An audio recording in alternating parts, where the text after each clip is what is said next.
Chapter 37. Black Armored Cavalry Going for Battle. Chapter 37. Black Armored Cavalry Going for a Battle. Upon hearing this, both Uncle Zheng and Lu Yu were momentarily stunned at first. The two turned their heads, looking shocked. After staring at Song Qi for a long time, they then said slowly, How is this possible?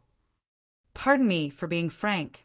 Although both of you are members of the Su family, I'm afraid you don't seem to know much about your family's second young master. Song Qi said, Second young master Su is not a Qi refinement warrior, but he has the ability to kill them. I'm a level 8 Qi refinement warrior, but I dare not say that I will win a fight against second young master Su. During the past 10 days, Song Qi had already achieved a breakthrough in the realm and cultivated till Qi condensation level 8 using the inferior grade spirit stones from Su Zimo.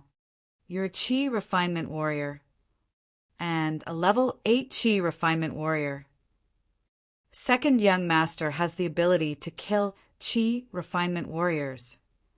Even a level 8 Qi refinement warrior dare not be sure about beating second young master in a fight. A string of doubts emerged, making the Uncle Zheng duo a little dazed and lost in their senses. They had always thought that Song Qi was just a friend from the pugilistic world that Su Zimo knew. They interacted with him for days, but did not know that the latter was a Qi refinement warrior. Song Qi added, The purpose of my trip to the Su family this time is also because of second young master Su.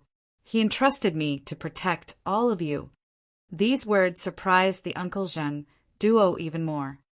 Second young master actually had the ability to give instructions to level 8 Qi refinement warriors. Uncle Zheng pondered for a while and realized that Song Qi would not sprout nonsense that did not have a basis. All of a sudden, Uncle Zheng's countenance changed greatly as a thought flashed across his mind. He suddenly asked, Second young master killed the king of Yen. Can he still escape from the capital? Song Qi's eyes dimmed and he smiled bitterly. He did not reply. Uncle Zheng's expression turned ugly. He seemed to have aged a lot instantly. He watched Su Zimo grow up and looked upon the latter like his own child. In his heart, the blood feud of the Su family was definitely important, but not as much as 1/10 of Su Zimo. Sigh. Uncle Zheng shut his eyes and gave a long sigh. Lu Yu said resentfully, It's all Luo Tianwu's fault. If he didn't tell second young master about what happened 16 years ago, second young master would not have died. Uncle Zheng frowned badly and shook his head. He said, News of the king of Yan's death has not spread here. The city lord of Jianan City is also not a fool. Will he believe Luo Tianwu's words? Although Luo Tianwu is leading 50,000 troops and horses for the attack, he may not succeed in taking down Jianan City either. Lu Yu's eyes were filled with endless fury. He said coldly that Luo Tianwu is merciless and cruel. He did not forcefully launch an attack.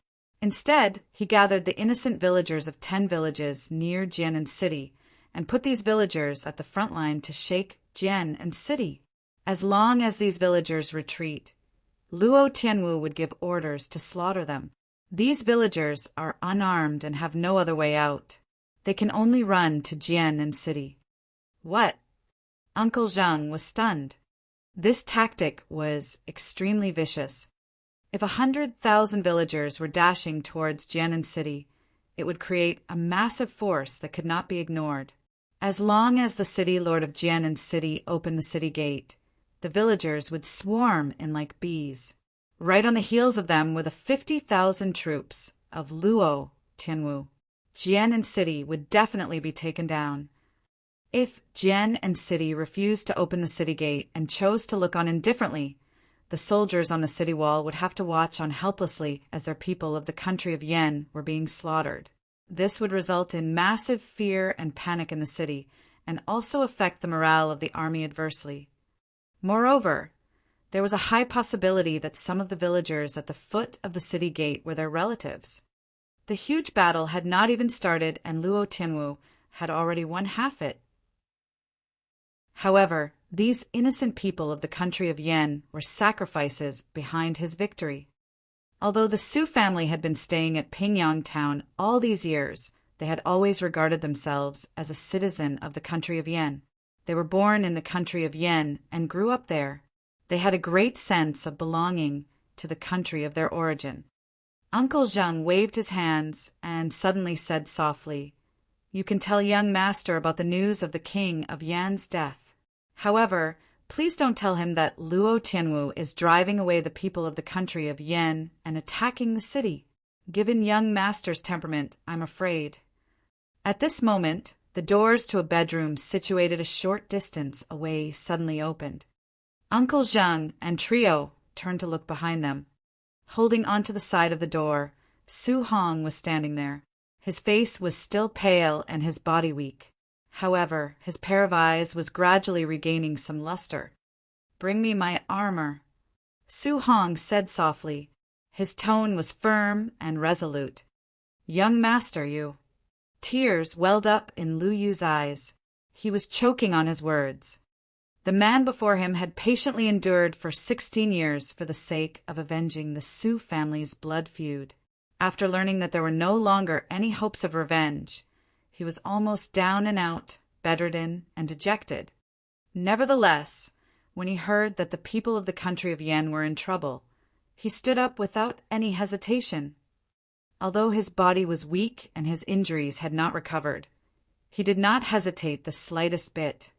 This was because he was the son of Lord Wooding, Su Mu, a descendant of the Su family and the young master of the Su family. "Young master, your health is not good. How would you have the strength to fight a battle?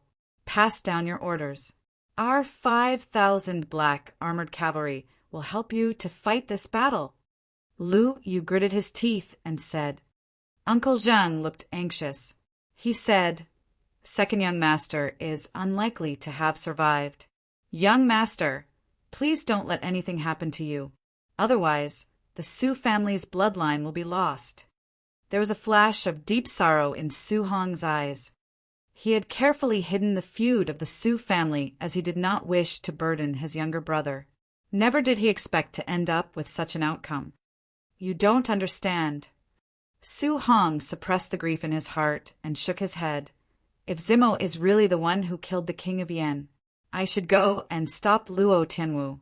This is because if the king of Yen is dead and Jianan city is taken, Zimo will definitely become a sinner of the country of Yen and leave a bad name for ages. How can I, Su Hong, bear to let this happen?" But the Uncle Zheng pair wanted to persuade him, but was interrupted by Su Hong. "Father once swore that he will protect the people of the country of Yen for life. Let the commoners have a safe and peaceful place protected from the flames of war to live in. Now, the people of the country of Yen are in trouble. I, Su Hong, would rather die on the battlefield with the horses and corpses than to hide here." Su Hong took a deep breath, his eyes glistening brightly. He said in a deep voice, "Anyone who attacks the borders of the country of Yen must be killed. Anyone who slays the people of my country of Yen must be killed." At this moment, Uncle Zheng seemed to have seen Su Mu's shadow on Su Hong. In a daze, he seemed to have returned to 20 years ago when he followed Su Mu in gaining victories across the battlefields and advancing courageously all the time. Such familiar words, familiar scene, same boldness and same display of one's prowess. There was nothing to fear. Su Hong raised his voice and said, "Where is the black armored cavalry?" It was not sure when, but the 5,000 black armored cavalry had already gathered outside. Each of their gazes were burning like fire and emanating boundless willpower to fight the battle. Suddenly, Uncle Zheng's old eyes teared up. Kneeling down on one knee, he said loudly, "Zheng Jie is willing to follow the general to attack and kill the foreign enemies and protect our country of Yen and my people." All the 5,000 black armored cavalry dismounted from their horses and knelt down on one knee in a coordinated manner. They hollered, "I am willing to follow the general to attack and kill the foreign enemies and protect our country of Yen and my people." Su Hong clenched his fists and said loudly, "Prepare the horses and follow me into battle. May the glory of the black armored cavalry return." Watching this scene, Song Chi's heart was suddenly full of admiration and respect for this man before him. As a level 8 Chi refinement warrior, he could look down on all mortals, but at this very moment, Song Chi took his hat off to a mortal. He experienced the enthusiasm that he never had before. He experienced the family feud and country hatred that he never had before. He experienced the feelings of deep love for the people and deep love for the land under his feet. At this very moment, Su Hong's body trembled. He suddenly turned with his back facing everyone and stretched out his palm to cover his lips. Thereafter, he put down his hands, looking normal and without any traces of oddity. However, Song Chi could see it very clearly. In the palm of Su Hong, there was a pool of glaring red blood. Although Su Hong's body was weak, it was no longer in a severe condition. As such, it was impossible that he would cough out blood. Song Chi was well aware that such a situation would only occur when a person's heart had ached too much but had no place to vent the pain. Although Su Hong did not express much upon hearing the news of Su Zimo's death, he had chosen to conceal his sorrows deep in the heart. Previously, Song Chi was hired by Su Zimo to protect the Su family from dangers. However, at this moment, Song Chi really wanted to protect this man from the bottom of his heart. Such a man did not deserve to die. Chapter 38. Family Feud, National Enmity. Chapter 38. Family Feud, National Enmity. Outside Jian and city, more than 10,000 villagers had been forced to flee and leave their homes by the 50,000-strong enemy army. All of them flocked to Jian and city's gate.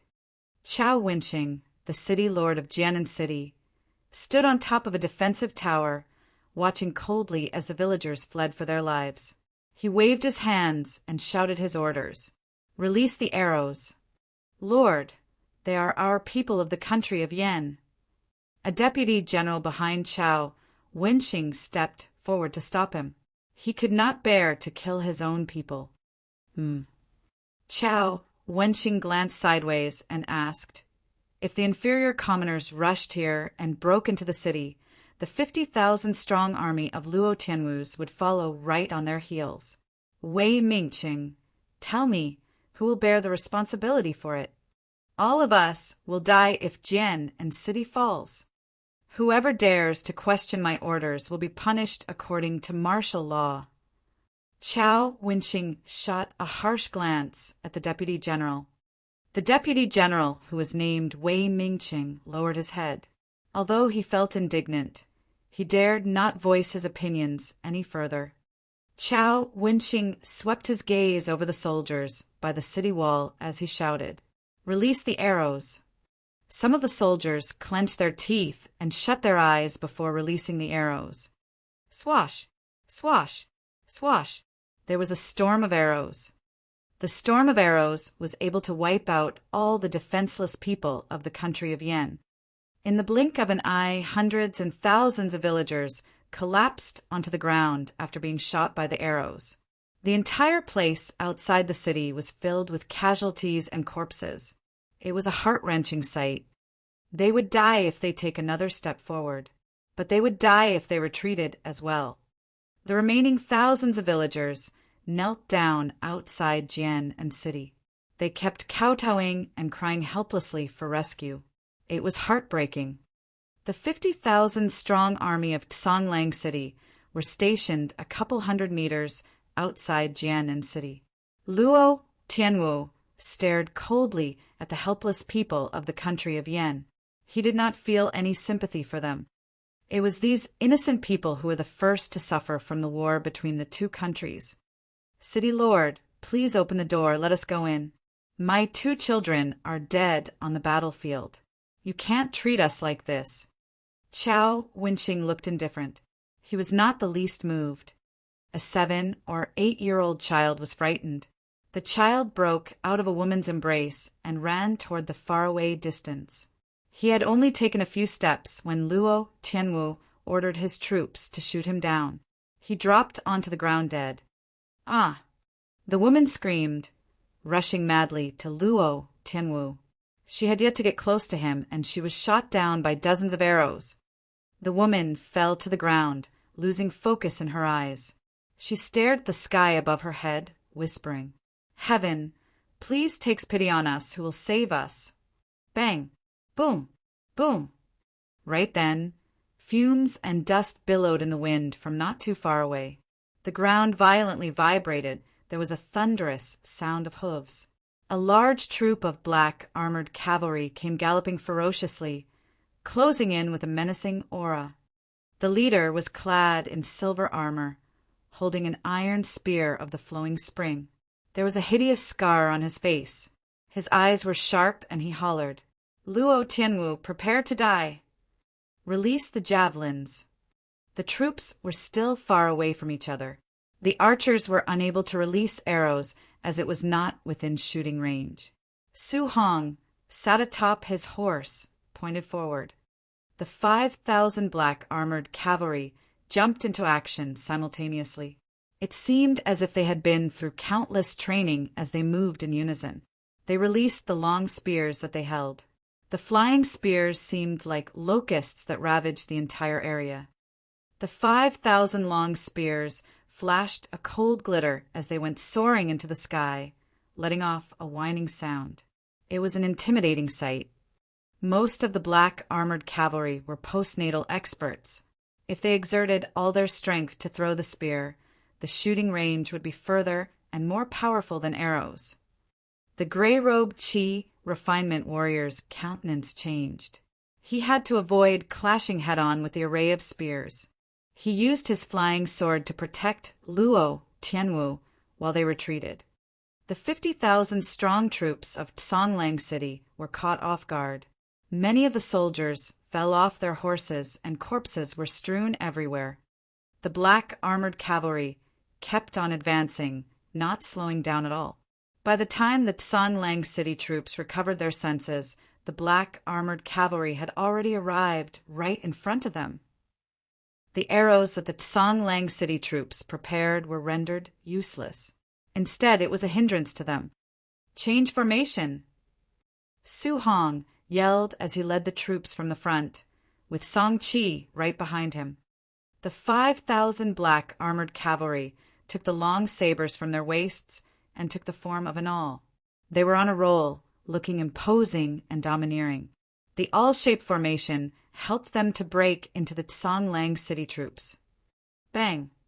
The two armies crashed into each other. They fought hand to hand, and blood was spewed everywhere. It was tragic. The 5,000 black armored cavalry created a huge opening in the formation of the 50,000 strong army. The soldiers on the city walls gave a shout of joy at the sight of this scene. Wei Mingqing was thrilled. He pointed toward the 5,000 black armored cavalry outside the city, speaking in a quivering voice, "They are the black armored cavalry.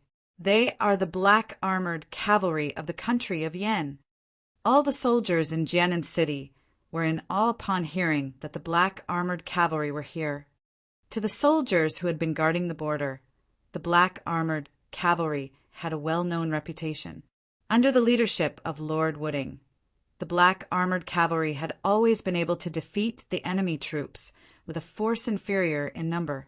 They had always been their pride and the pride of country of Yan. Unfortunately, after the sudden change in circumstances in the capital 16 years ago, the black armored cavalry had disappeared as well. However, their name had been deeply buried in the memories of each and every soldier. Is it General Su? General Su is not dead.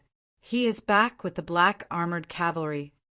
Some of the soldiers were exhilarated and they wept softly. Wei Mingqing stepped forward, saying in excitement, "Lord, I volunteer to lead a troop to lend support to the black armored cavalry. We will definitely send the enemy away." Chao Winqing looked at him with cold eyes, speaking in an indifferent tone. "No." Wei Mingqing felt as if he was struck by lightning. Chao Winqing said, Su Mu revolted against the country of Yan, and he died.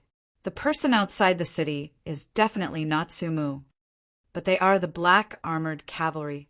I wouldn't be wrong. So what if they are the black armored cavalry?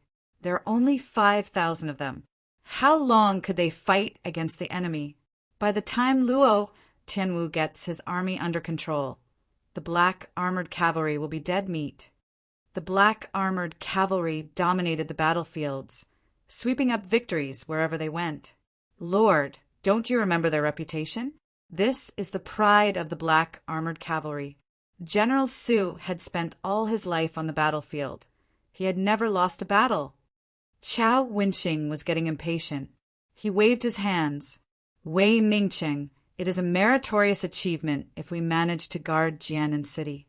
Now that the two armies are fighting it out outside the city, it is the wisest choice to stand by watching others battle. No matter who wins and who loses, it will be beneficial to Jianan City.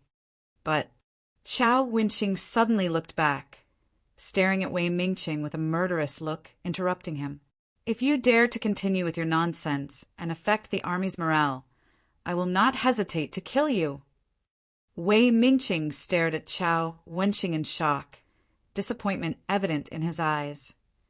In no time, with the gray-robed Qi refinement warriors' help, Luo Tianwu had stabilized the army and was in a confrontation with the black armored cavalry outside Jianan City. Su Hong, you must be crazy! Luo Tianwu shouted in rage.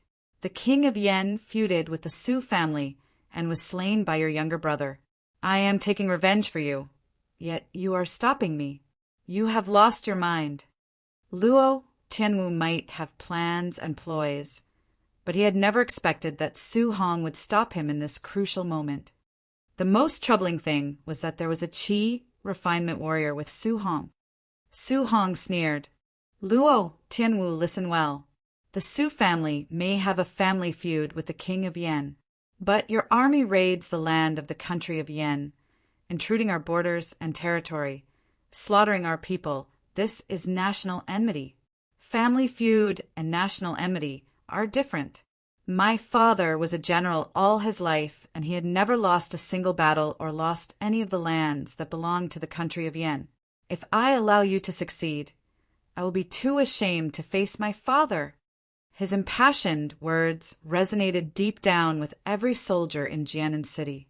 They were touched and moved by him. Wei Mingcheng looked towards the back of Chao Wenxing. His gaze hardened. His hand reached slowly toward the long saber at his waist. What are you doing? Right then, Chao Wenxing turned around suddenly, discovering that Wei Mingcheng had his hands on the hilt of the saber. He said coldly, Wei Mingcheng, how dare you defy your superiors and have the notion of killing me? Unscrupulous official, I disdain to be in your company. I will slay you today. Wei Mingcheng gave a loud shot as he drew his saber and rushed forward. Chao Wenxing sneered as he waved his sleeves and rapped the oncoming long saber.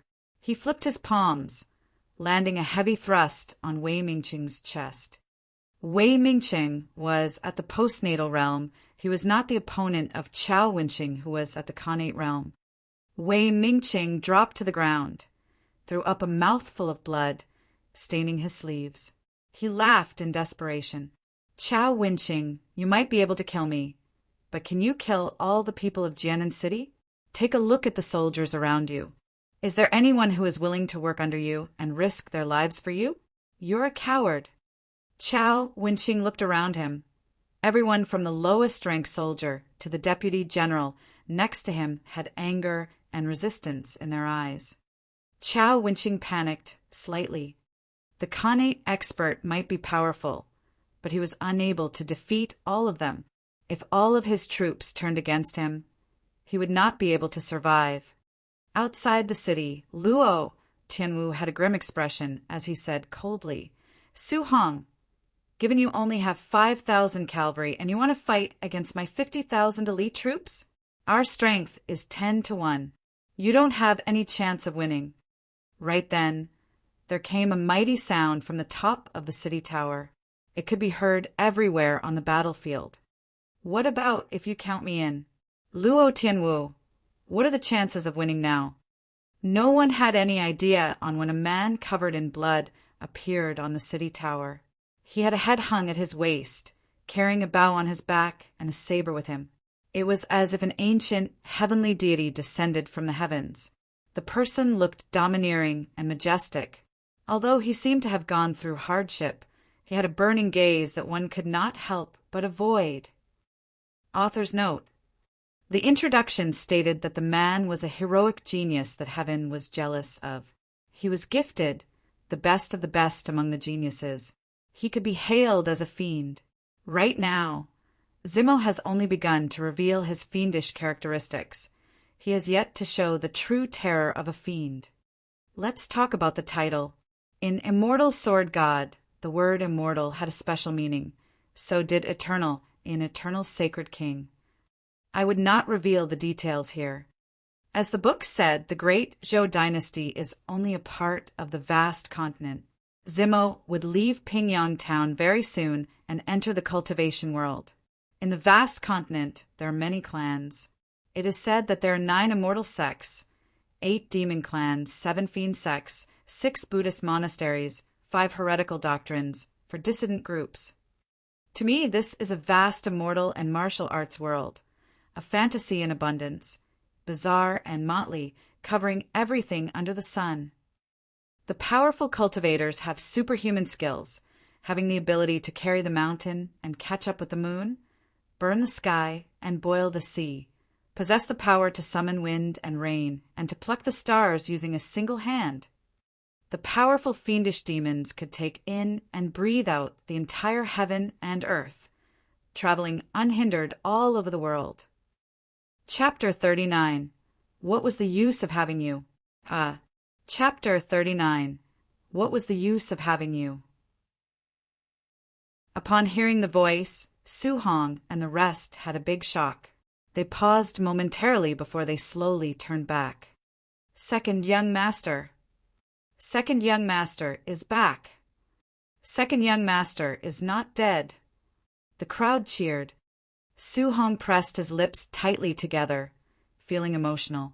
He was very weak and feeble from the injuries, but there seemed to be a sudden influx of invisible force, and he felt energized. Unlike Song Hong and the rest, although Song Chi was just as happy, he was more surprised and shocked. Song Chi was very clear that it was very difficult to slay the king in the capital and to then fight one's way out of the heavy encirclement.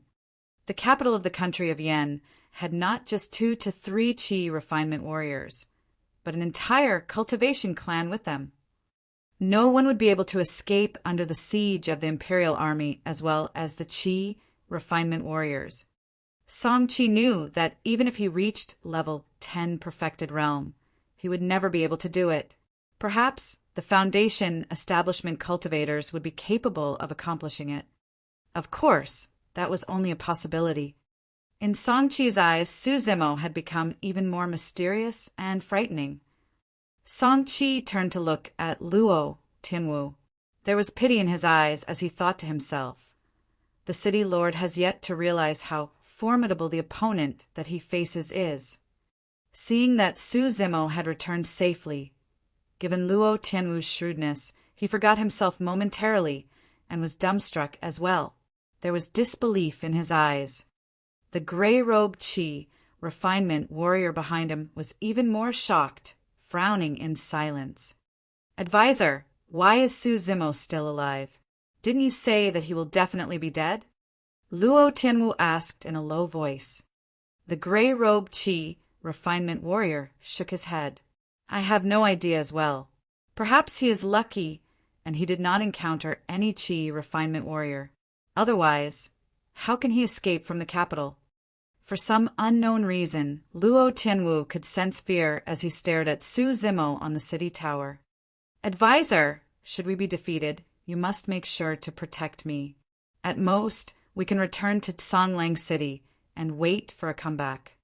The gray-robed Qi refinement warrior replied steadfastly, Your Highness, you can rest assured that if things are not going our way, I will leave with you first. Good. Luo Tianwu relaxed slightly, feeling reassured. On the city tower, Su family? Second young master? Chao Wenxing had a shock upon hearing the shouts from below the city tower. He pointed at the back of Su Zimo, looking left and right, speaking in a low voice. When did this person arrive? His soldiers remained silent.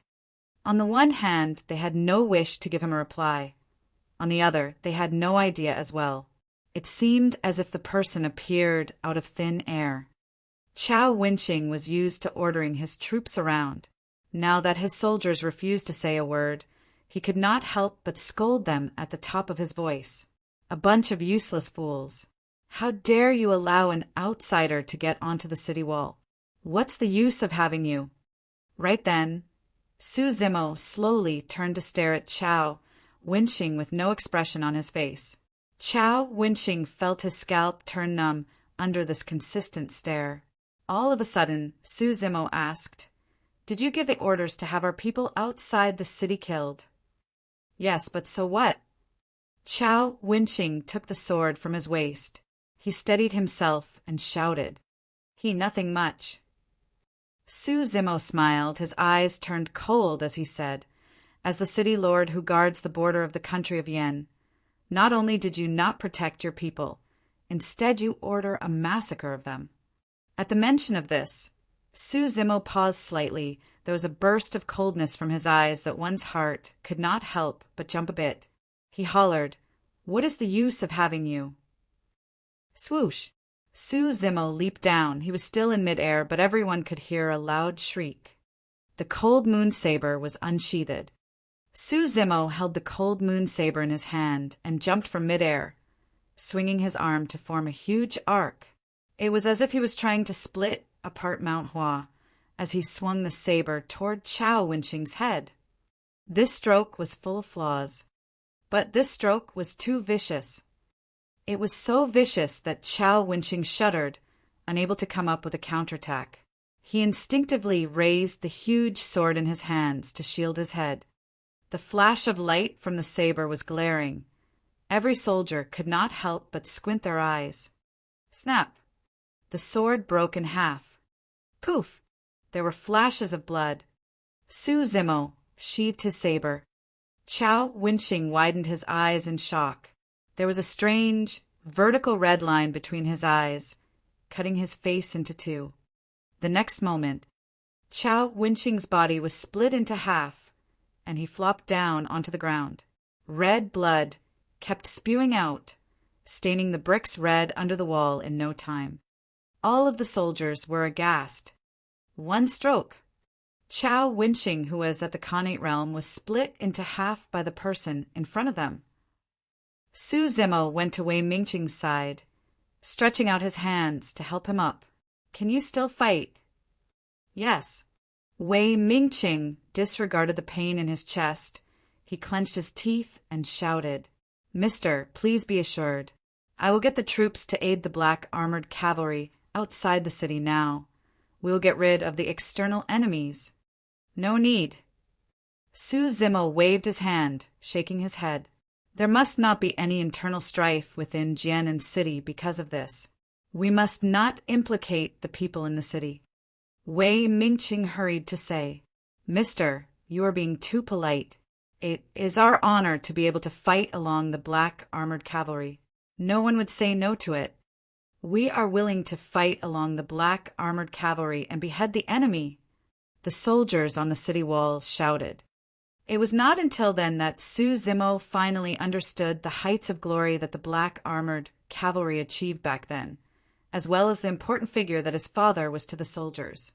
His father's achievements were so great that the king felt uneasy and insecure. This was why calamity befell him. Su Zimo said softly, "Open the gate and let the people of the country of Yen in first and settle them down. If you still want to slay the enemies, then you can join us outside the city to fight against the enemies." Wei Mingqing agreed immediately. He looked at the soldiers around him and swung his arms, shouting, "Let's go, let's open the gate first." Wei Mingqing paused for a second before he turned to look at Su Zimo. "Once the gate is open, all the people would flock in. Mister, you will not be able to go out for the time being. You would have to wait. No need. Su Zimo smiled and turned toward the side of the wall and jumped off. Everyone on the city walls were shocked. Jian City was one of the cities along the border of country of Yen. The city wall was sturdy and much higher than other cities. It was as tall as 100 feet. A small piece of stone would split into pieces if it fell off from the city walls, notwithstanding human beings. Wei Mingqing and the rest hurried forward to take a look at the bottom of the walls. At the same time, the two armies who were engaged in a fierce battle on the battlefield noticed this scene as well. All the soldiers could not help but gape in shock, their eyeballs almost falling out. Su Zimo fell from the top of the city wall at an alarming speed. Bang! There was a deafening sound. Many soldiers could feel the tremor in the ground. Su Hong and the rest could not help but break out into a cold sweat for Su Zimo. They certainly knew that Su Zimo was not a fool or a madman. Since he did this, he would definitely be all right. However, what he did was still very shocking to all of them present. The postnatal experts, Kane experts, and even the two Qi refinement warriors from the two sides of armies could not help but shiver. The muscles on Luo Tianwu's face twitched slightly. He paled as he tried to maintain his composure. When Su Zimo dropped to the ground, a lot of dust and gravel came flying up. Under the watchful gaze of countless eyes, a figure loomed in the billowing dust. He took steady strides as he walked towards them, and they could gradually make out his outline and facial appearance. Chapter 40, Quelling Songlang. Chapter 40, Quelling Songlang. As Su Zimo approached, the sky suddenly darkened. A drastic change of weather. It was without any signs. Dark clouds loomed, covering the entire sky, shrouding Luo Tianwu and the 50,000-strong army behind him in darkness, leaving them with a tightness and unbearable feeling of suffocation in the chest. The dark clouds were constantly changing. It evolved into a ferocious, man-eating, demonic beast. It looked very realistic as it opened its large, fierce-looking mouth. It was a frightening and hideous sight. Bang! Boom! Boom! There were deafening and heart-pulsating sounds from the sky. On the one hand, it sounded like thunder. On the other, it seemed as if the demonic beast was yelling and snarling. Luo, Tianwu, do you still remember what I said to you before I left Songlang City? Su Zimo stopped in front of the two armies, looking straight at Luo Tianwu, who rode a tall and mighty horse in the far distance. Luo Tianwu maintained a calm expression. Many thoughts flashed across his mind, and he smiled suddenly. Second young master Su, congratulations on taking your revenge. Lord Wudding can rest in peace having such a son like you. Pingyang Town is proud to have you. As the city lord, I am very proud as well. I will return to Songlang City and prepare a banquet to celebrate second young master Su's victory. The two of you from the Su family must make sure to come. Luo Tianwu knew that there was no hope in taking down Jian and City anymore. He quickly made the decision to retreat to Songlang City. The king of Yen was dead and the country had become leaderless. It was a great opportunity for him. However, Luo Tianwu still decided to give up. In the world of chaos, ambitious and formidable people like him had to make a decision without the slightest hesitation. Luo Tianwu would not have come this far without this resolution and drive. I had warmed a snake in one's bosom and fell short of success at the last stage. If I had known, I should have killed the two of them when they were still kids. Luo Tianwu lamented inside his mind, but he still had a bright smile on his face. In Luo Tianwu's opinion, Su Hong would definitely not chase after him if he did not fight back and return to Songlang City. In fact, as Luo Tianwu expected, Su Hong came all the way only to protect the people of the country of Yen. As long as he was willing to retreat, Su Hong would not lead the black armored cavalry to chase after him. Once they went into battle, the black armored cavalry were bound to suffer losses. Su Hong would try to avoid such a situation. However, Luo Tianwu had miscalculated, because he was not against Su Hong, but Su Zimo. Su Zimo raised his eyebrows in question. "Are you thinking of escaping?" Luo Tianwu pretended not to know and had a smile on his face. "Second young master Su, what do you mean?" "Before I left Songlang City, I said that I hated to be made use of, and I told you to watch your conduct. It is a pity that City Lord Luo doesn't seem to have taken my words seriously." There was mockery in Su Zimo's eyes. He stared at Luo Tianwu as he said coldly, "Are you thinking of running now? Are you able to run away?" Bang! With that, Su Zimo tapped his feet on the ground and suddenly launched forward. His strides were so rapid that it seemed like shadows.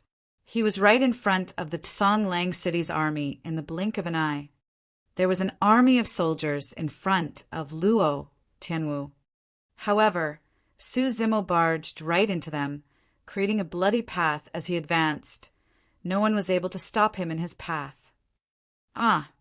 Luo Tianwu was aghast, retreating automatically as he shouted, "Advisor, save me!"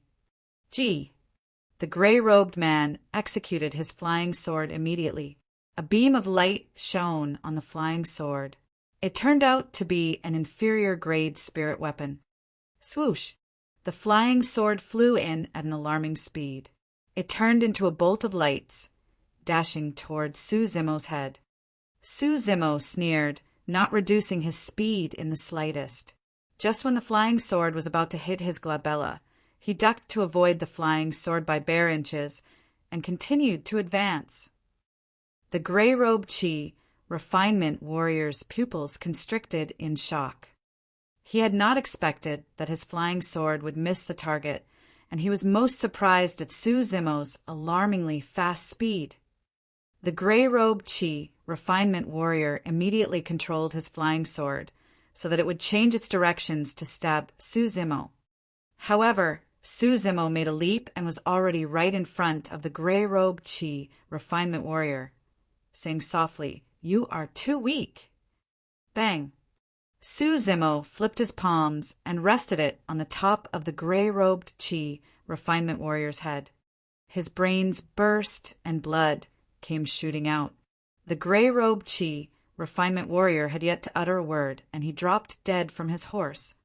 Su Zimo lowered himself to step onto the strong horse that the gray-robed Qi refinement warrior used to ride on, and leaped into the sky once again, dashing toward Luo Tianwu, who was not too far away. Luo Tianwu was scared stiff. He had not expected that the Qi refinement warrior that he highly valued would be dismembered and slain by Su Zimo after seeing each other face to face. It was too fast. Luo Tianwu had no chance to escape. Ah! In the life and death moment, Luo Tianwu tried hard to suppress his fear. He roared loudly, taking out his long saber at his waist, using all his strength to swing the saber at Su Zimo. Su Zimo did not dodge. It was unnecessary. Su Zimo reached out his palm, grabbing the oncoming long saber, coldness evident in his eyes. There was a loud splitting sound. Su Zimo made use of his palm to break the long saber into two pieces. Luo Tianwu knew that all hopes were dashed to pieces at that moment.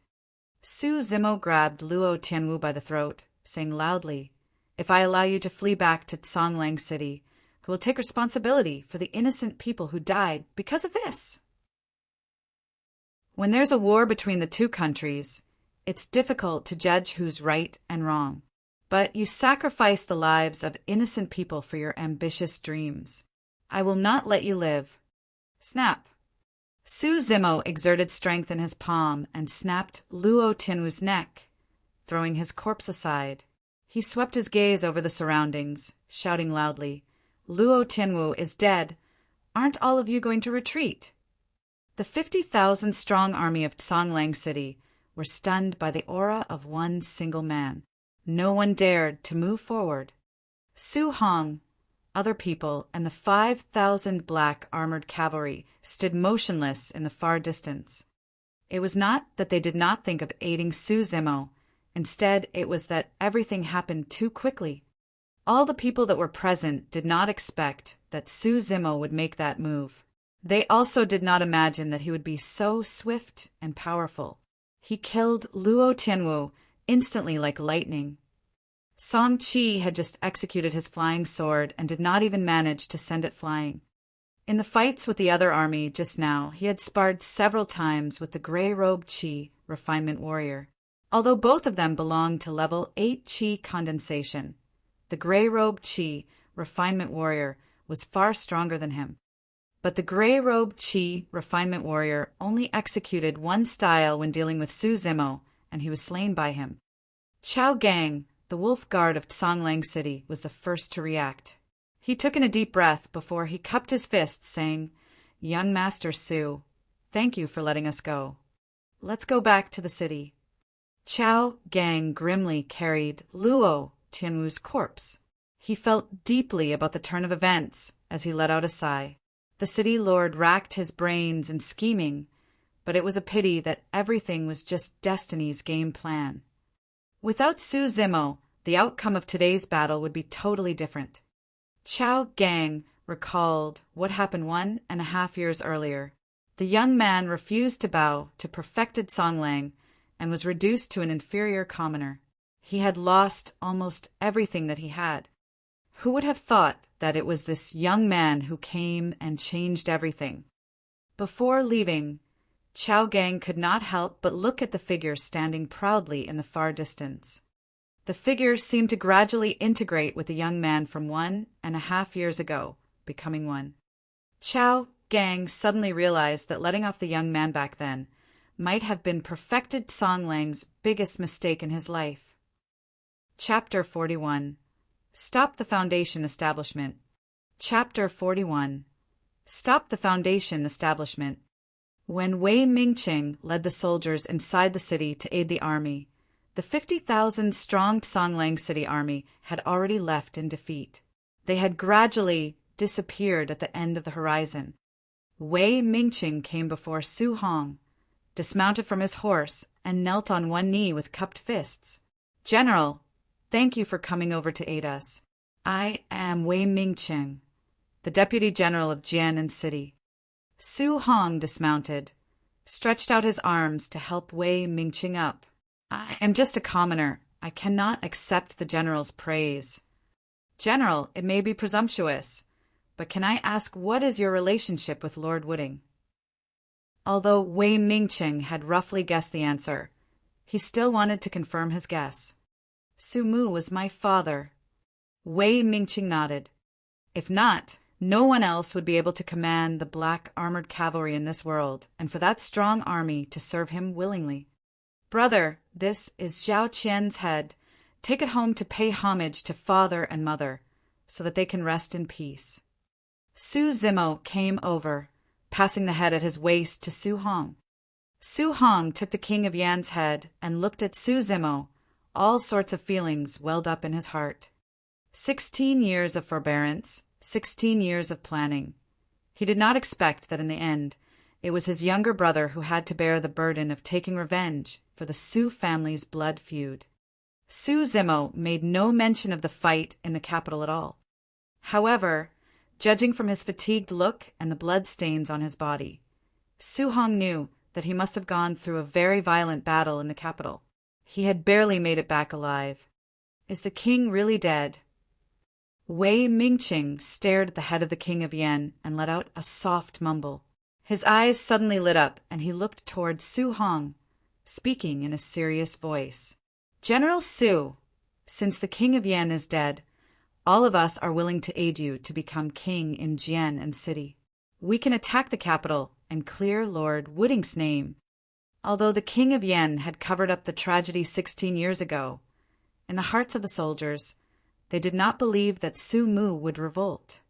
Given Su Mu's influence and status back then, if he wanted to revolt and take the throne, he had many other opportunities to do so.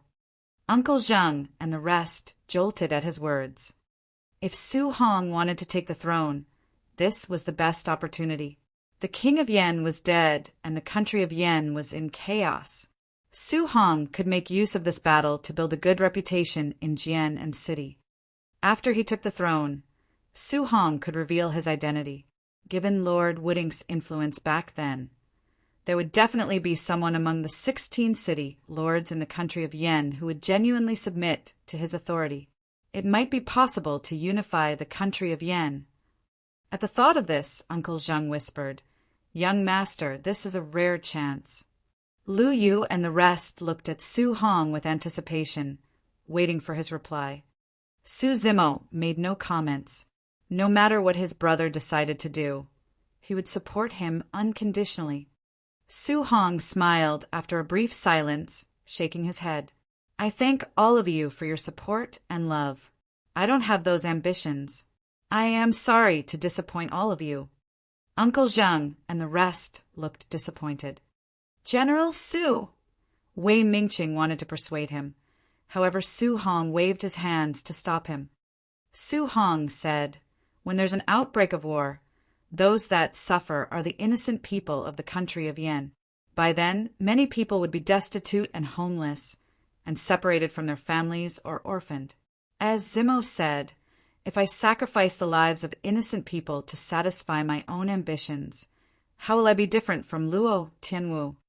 Su Hong paused before he cupped his fists toward Wei Mingqing. "General Wei, I have to return to Pingyang town to worship my father and mother. Let's say our farewell here." With that, Su Hong mounted the horse and led the 5,000 black armored cavalry back to Pingyang town. Wei Mingqing and the other soldiers stood there for a long time staring at the back of Su Hong as he left. Pingyang town, backyard of Su family's residence. Su Hong, Su Zimo, and Su Xiaoning knelt in front of a grave. The king of Yan's head was placed at the front. Su Xiaoning had broken down in tears. Su Hong was in tears as well. All these years, Su Zimo had never seen his older brother shed a single tear. Even when he failed to assassinate the king of Yan, Su Hong was only disheartened, but he never shed a single tear.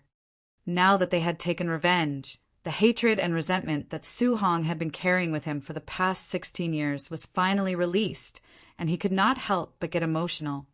Su Zimo did not shed tears. After taking some time to worship his parents, he got up quietly and left the Su family's residence, returning to the cultivation field right away. There was a flash of disappointment in Su Zimo's eyes upon entering the cultivation field. It was empty in the cultivation field. Dai was not around. Su Zimo stood in the same spot for a long time before taking a deep breath. He seemed to have made a decision. He returned to the backyard of Su family's residence, giving a glance to Song-Chi and turned to walk outside. Song-Chi noticed it and quickly gave chase. "Second young master, is there anything that you want to tell me?" Song-Chi asked softly. After a brief silence, Su Zimo took out a golden badge and handed it to Song-Chi, saying, "This is Sky Treasure Gold Badge." Song-Chi was startled. To him, Sky Treasure Gold Badge was something that was unattainable. Many Chi refinement warriors would not be able to have a Sky Treasure Bronze Badge until the day they died, notwithstanding a Sky Treasure Gold Badge that was 2 grades higher. "Second young master, what is the meaning of this?" Song-Chi hurried to ask. Su Zimo said in a grim voice, "After my older brother is done with the worship of my parents, bring everyone in the Su family to Songlang City and hide in Sky Treasure Pavilion for the time being. Don't come out for now. As for the 5,000 black armored cavalry, break them into smaller groups and disperse them for the time being. Don't stay together." Song-Chi had never seen Su Zimo being so grim and serious, speaking in such a deep and solemn tone. Song-Chi was uneasy as he asked, "Second young master, did something happen? Does the Su family have some other more powerful enemies?" "I killed several Chi refinement warriors and offended a clan in the capital. The clan will find their way here in no time." Su Zimo did not choose to hide the truth. The reason why he could escape from the capital was because there were no foundation establishment cultivators from the Joyful clan. Now that the Joyful clan had suffered such a big loss, it was impossible for them to take things lying down. Perhaps some foundation establishment cultivators had already set off for Pingyang Town and were already on their way. Song Chi was aware of the seriousness of the situation. If a mortal offended the cultivation clans, one would either die a light death or implicate the entire family.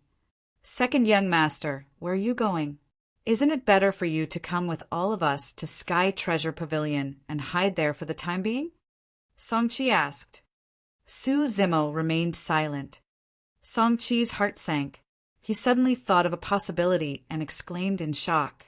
Are you going to stop the foundation establishment cultivators from the cultivation clan? Su Zimo said softly, If I don't die, the cultivation clan will never give up. The Su family can't possibly hide in Sky Treasure Pavilion for their entire lifetime. Once the Su family appears, they will be hunted down and no one would be able to escape. Moreover, 7 days have passed since the death of the King of Yen. Given the walking speed of the foundation establishment cultivators, they might have already reached. If no one stops them, they will catch up to us even before the Su family reaches the Sky Treasure Pavilion at Songlang City. But, second young master, Brother Song, don't be sullen. I may not die. I might even annihilate the clan. Su Zimo smiled, putting up a strong front. Song Chi sighed, saying no more. Song Chi knew very well that Su Zimo had made the right decision, but this was in fact using his own life to protect everyone in the Su family. To stop the foundation establishment cultivators, it was tantamount to courting death. Su Zimo had no hopes of surviving. Su Zimo took out a storage bag from his clothes. This was taken from the one-armed Chi refinement warrior.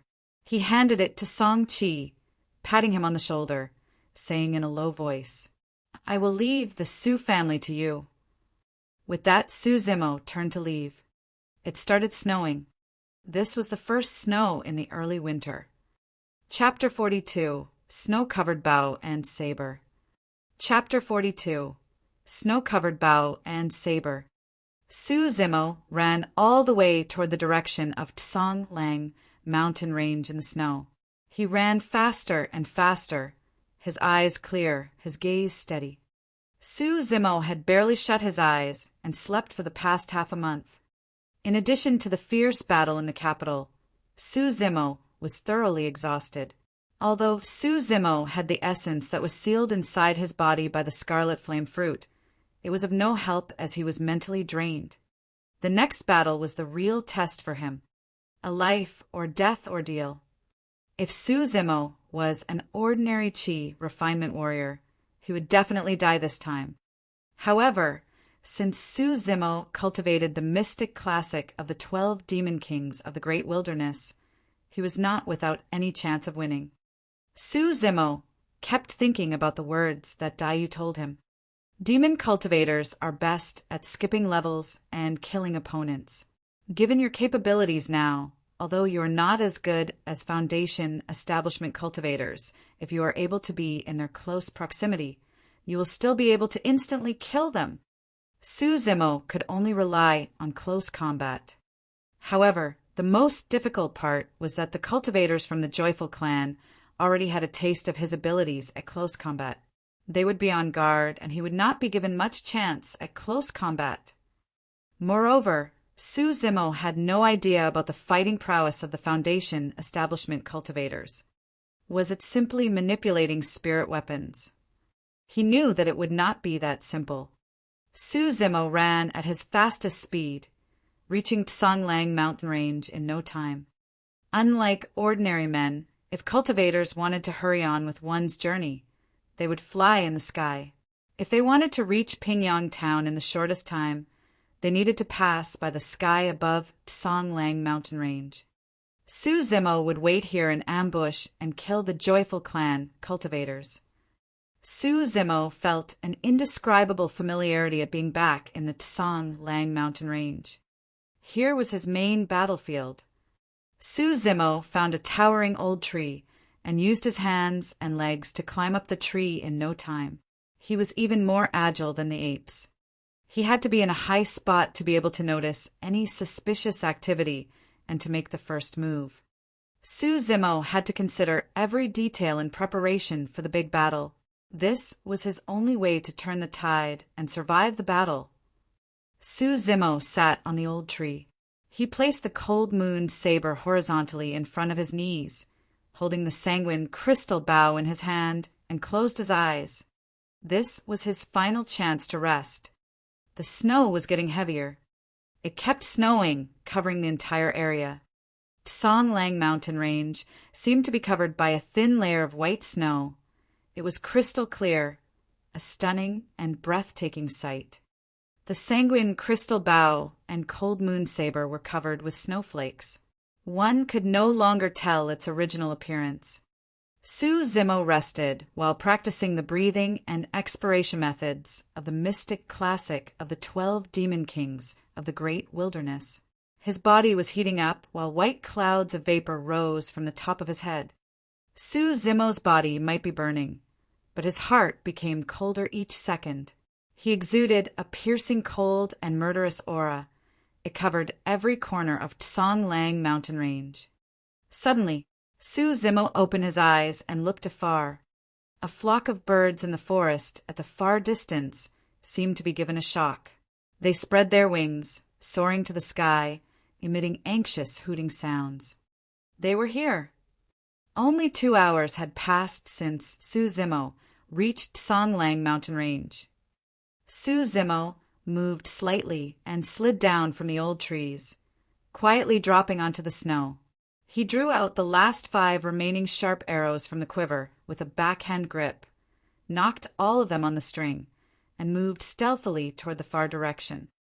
The spirit vessel was the most common flying spirit weapon in the cultivation world. It was steady, fast, and had a large capacity. One of the spirit vessels of the Joyful clan had entered the sky above Songlang mountain range, speeding forward. There were more than 100 people on the spirit vessel. Most of them were level 8 or level 9, or even perfected cultivators. The 5 leading cultivators were Joyful clan elders. 4 of them were early-stage foundation establishment, while one of them was mid-stage foundation establishment. In the Joyful clan, only foundation establishment cultivator could be conferred additional titles to be the elder.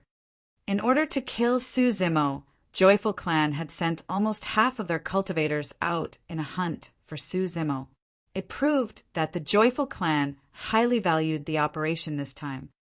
If the opponent was a cultivator, even if he was a Chi refinement warrior, the Joyful clan would be wary, lest they provoke the clan that the cultivator belonged to. After all, Joyful clan was just a small clan. Otherwise, it would not have worked with one of the small states like the country of Yen. However, Su Zimo was just a mortal. Did he think that he could provoke the clan just because he had a strong physical body and he knew corporal mortification martial arts? If Su Zimo remained alive and the Su family was not annihilated, the Joyful clan would become a laughingstock in the cultivation world. Elder Chin, Su Zimo was terrifying in close combat. All of us dared not come close to him. You must be extra careful. You must not get too close to him. One of the Chi refinement warriors who was next to the elder smiled, trying his best to fawn on the elder and to give him a kind reminder. To his surprise, Elder Chun looked upset and snorted. Is Foundation Establishment Cultivator the same as Chi Refinement Warrior? Do we need you to remind us? Another elder sneered. Not only would Su Zimo not be able to get close to us, even if he does, he cannot hurt us. Yes. Elder Gao is very right. The Chi Refinement Warrior looked embarrassed as he plastered a flattering smile on his face. The Chi Refinement Warrior seemed to think of something, but he hesitated and held back his tongue. Say what you want, the only mid-stage Foundation Establishment cultivator said lightly. The Chi Refinement Warrior seemed to be in a panic, his heart still throbbing with fear. Elder Chien, the man, had a sanguine big bow. The arrows that were released from it were very powerful and fast. Although it was not as accurate if it was within a short distance, it has a high lethality. All of the elders must be careful. Elder Chien smiled, a look of disdain in his eyes, but he remained silent. Elder Gao gave a loud laugh. All of you are a bunch of useless fools. As Qi refinement warriors, how can you be frightened by the bow and arrow of a mere mortal? You have shamed the clan. When we see him later, he could shoot as he likes. I will show you how I destroy his sharp arrows. Elder Gao was still laughing when a figure appeared at the old tree in front of the spirit vessel, holding a sanguine big bow in his hands. Bow like a full moon, and the arrows were ready. There is a murderous aura. Initially, Elder Chien assumed a lotus position on the spirit vessel. However, he was startled, and he slapped his hands on the storage bag, and a talisman landed on his palm. He squashed it and shouted loudly, "Be careful!" Swoosh! There was a loud sound of arrows piercing through the air. 5 sharp arrows glittered, and it reached the joyful clan cultivators in no time.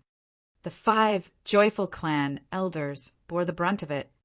Elder Chien reacted very quickly. Just when Elder Chien squashed the talisman, he also squashed a talisman, and he was shrouded by a sparkling light. The other 2 elders unsheathed their flying swords, blocking horizontally in front of them. Elder Gao was the only one who was still laughing wantonly. He was slow to react, and there was a shock in his eyes. The cold light grew larger and larger in Elder Gao's pupil. Poof! A black light hit directly into the chest, coming out through the body, blood bursting out from Elder Gao's body. Although the arrow did not hit the heart, the terrifying power that came with it tore the wound open and destroyed all chances of survival for Elder Gao. Elder Gao stood motionless on the spirit vessel, blood spewing from his chest and mouth. There was a look of regret and blankness in his eyes. He muttered softly, "The arrow is so fast." Foundation establishment dead. Chapter 43. Flee with all his might. Chapter 43. Flee with all his might. Having lived in Songlang mountain range for 1 year, Su Zimo gained a deeper understanding on fighting. There were many factors affecting a fight. One's ability was the most basic factor, but not the only one. Weather, mindset, environment, preparation, and various details could also change the circumstance and even affect the trend of the eventual victory. On this occasion, advanced preparation and the weather were Su Zimo's advantages. One party was totally unprepared while the other party had long been waiting. Coupled with the heavy snow flying and blocking one's views, there was low visual acuity. When the cultivators from Joyful Clan came to their senses, 5 sharp arrows had already appeared before their eyes. Clang! Clang! Clang! Clang! Out of the 5 arrows, 2 of them hit the respective glowing shields of 2 Joyful Clan elders. The glowing shield vibrated a little, and the sharp arrows bounced off them. The other 2 arrows had been blocked by the flying swords unsheathed by 2 Joyful Clan elders. However, the arrow that shot Elder Gao resulted in devastating damage to many cultivators from Joyful Clan. Caught off guard, Elder Gao, who was an early-stage Foundation establishment cultivator, was killed with 1 arrow. Seemingly, this arrow's power did not weaken as it continued to shoot through the air. The spirit vessel was not large. Over 100 Qi refinement warriors were divided into 5 rows as they stood behind the 5 elders, and there were 20 Qi refinement warriors standing behind Elder Gao. Even the Foundation establishment cultivator did not react in time, much less the Qi refinement warriors behind them. The 20 Qi refinement warriors felt piercing pains in their hearts even before sighting the sharp arrow. As the vitality in their body drained rapidly, their eyes dimmed and they fell off the spirit vessel. This arrow was too powerful. After piercing through the flesh and blood of 21 cultivators, it still had some strength left. It ended up on a towering old tree with its tail shaking and swaying vigorously. An entire group of 21 cultivators, including one Foundation establishment cultivator, were killed by one arrow shot by Su Zimo. That's him. It's Su Zimo. The few Qi refinement warriors on the spirit vessel recognized Su Zimo and yelled loudly, "Retreat the spirit vessel! Surround and kill this man!" Enraged, Elder Qian hollered harshly. Although this arrow did not hurt the other 4 Foundation establishment cultivators, they could still feel the fear in their hearts. If they were to react slower by a bit, they would already be a corpse. Swash! Swash! Swash! Many Qi refinement warriors on the spirit vessel rose to the sky, unsheathed their spirit weapons, and attacked Su Zimo at the same time. In a split second, successive flashes of light appeared in midair. It was dazzling and eye-catching. Sword auras traveled through the wind and snow like frost, engulfing the heaven and earth. Of course, Su Zimo did not think that he had the capability to contend with a clan. He was already very lucky that the earlier arrow could kill the Foundation establishment cultivator. After shooting out 5 arrows, Su Zimo immediately fled as far as possible without hesitating. 2 joyful clan elders attacked simultaneously. There was a flash of light on each of the flying swords as they suddenly charged towards the back of Su Zimo's head at lightning speed. Even before the sword reached him, Su Zimo could feel his scalp exploding. A surge of bone-chilling coldness penetrated his body. "I can't fight head-on." Su Zimo realized that he would still be gravely wounded if he were to erupt all his energy to block the flying swords of the Foundation establishment cultivators. Elder Qin unsheathed a long cloth from the storage bag and held it towards the direction of the wind. On the rectangular-shaped cloth was an eerie picture of something that looked like a fearsome ghost. All of a sudden, there was a flash of light on the long cloth.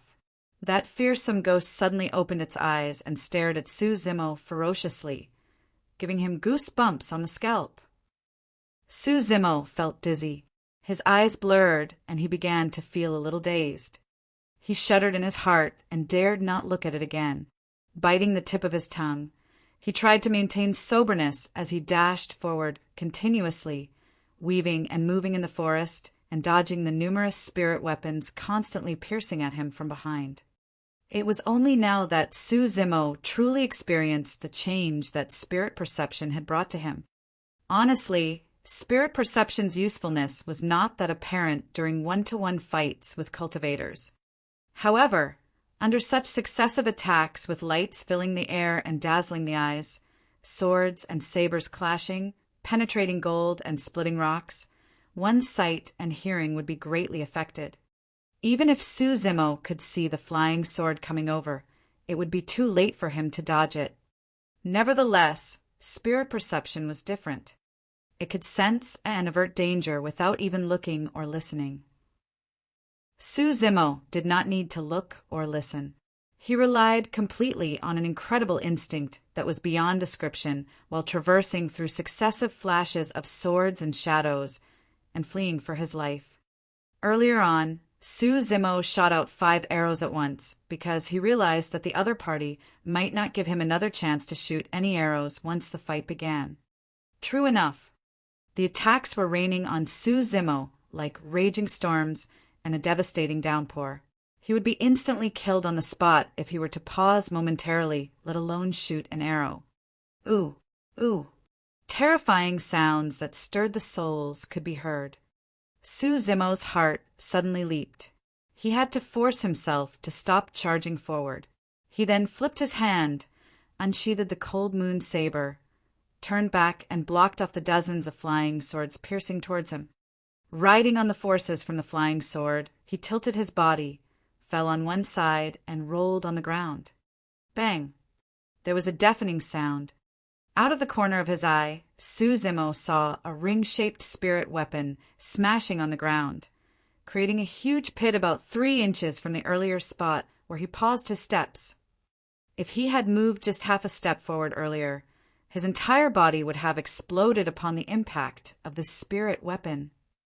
Su Zimo took a closer look and saw two spirit patterns shining on this ring-shaped spirit weapon. It was a middle-grade spirit weapon. Seeing that Su Zimo had dodged the sure-kill move that he had been waiting for, Elder Qian sneered coldly. He redirected the ring-shaped spirit weapon towards Su Zimo to kill the latter again. Su Zimo crawled with both his arms and legs, moving close to the ground. His body was as flexible and agile as a python as he slithered across the snow, leaving behind a curvaceous trail. The flying sword was about to pierce Su Zimo. Yet, Su Zimo twisted his body in an eerie manner and dodged the attack just in time, never decreasing his speed at any point in time. The fury in many cultivators' hearts intensified, and they attacked even more viciously. Bang! Bang! Bang! The spirit weapons came to nothing and smashed onto the ground countless times after brushing shoulders with Su Zimo. Su Zimo felt slight pangs of pain on his body as raging sandstones hit him. Su Zimo pursed his lips tightly. He looked calm as he gritted his teeth and hung on. The cultivators from Joyful Clan had never seen such movement techniques. He was alternating and interchanging between movements of a galloping horse, a swinging ape, and a swathing python with extreme ease. Su Zimo's physique was completely beyond the comprehension of the numerous cultivators. Even spirit beasts who were known for their strong and powerful bodies definitely could not achieve this. "Lad, you have to die today. I'll see where you can escape to."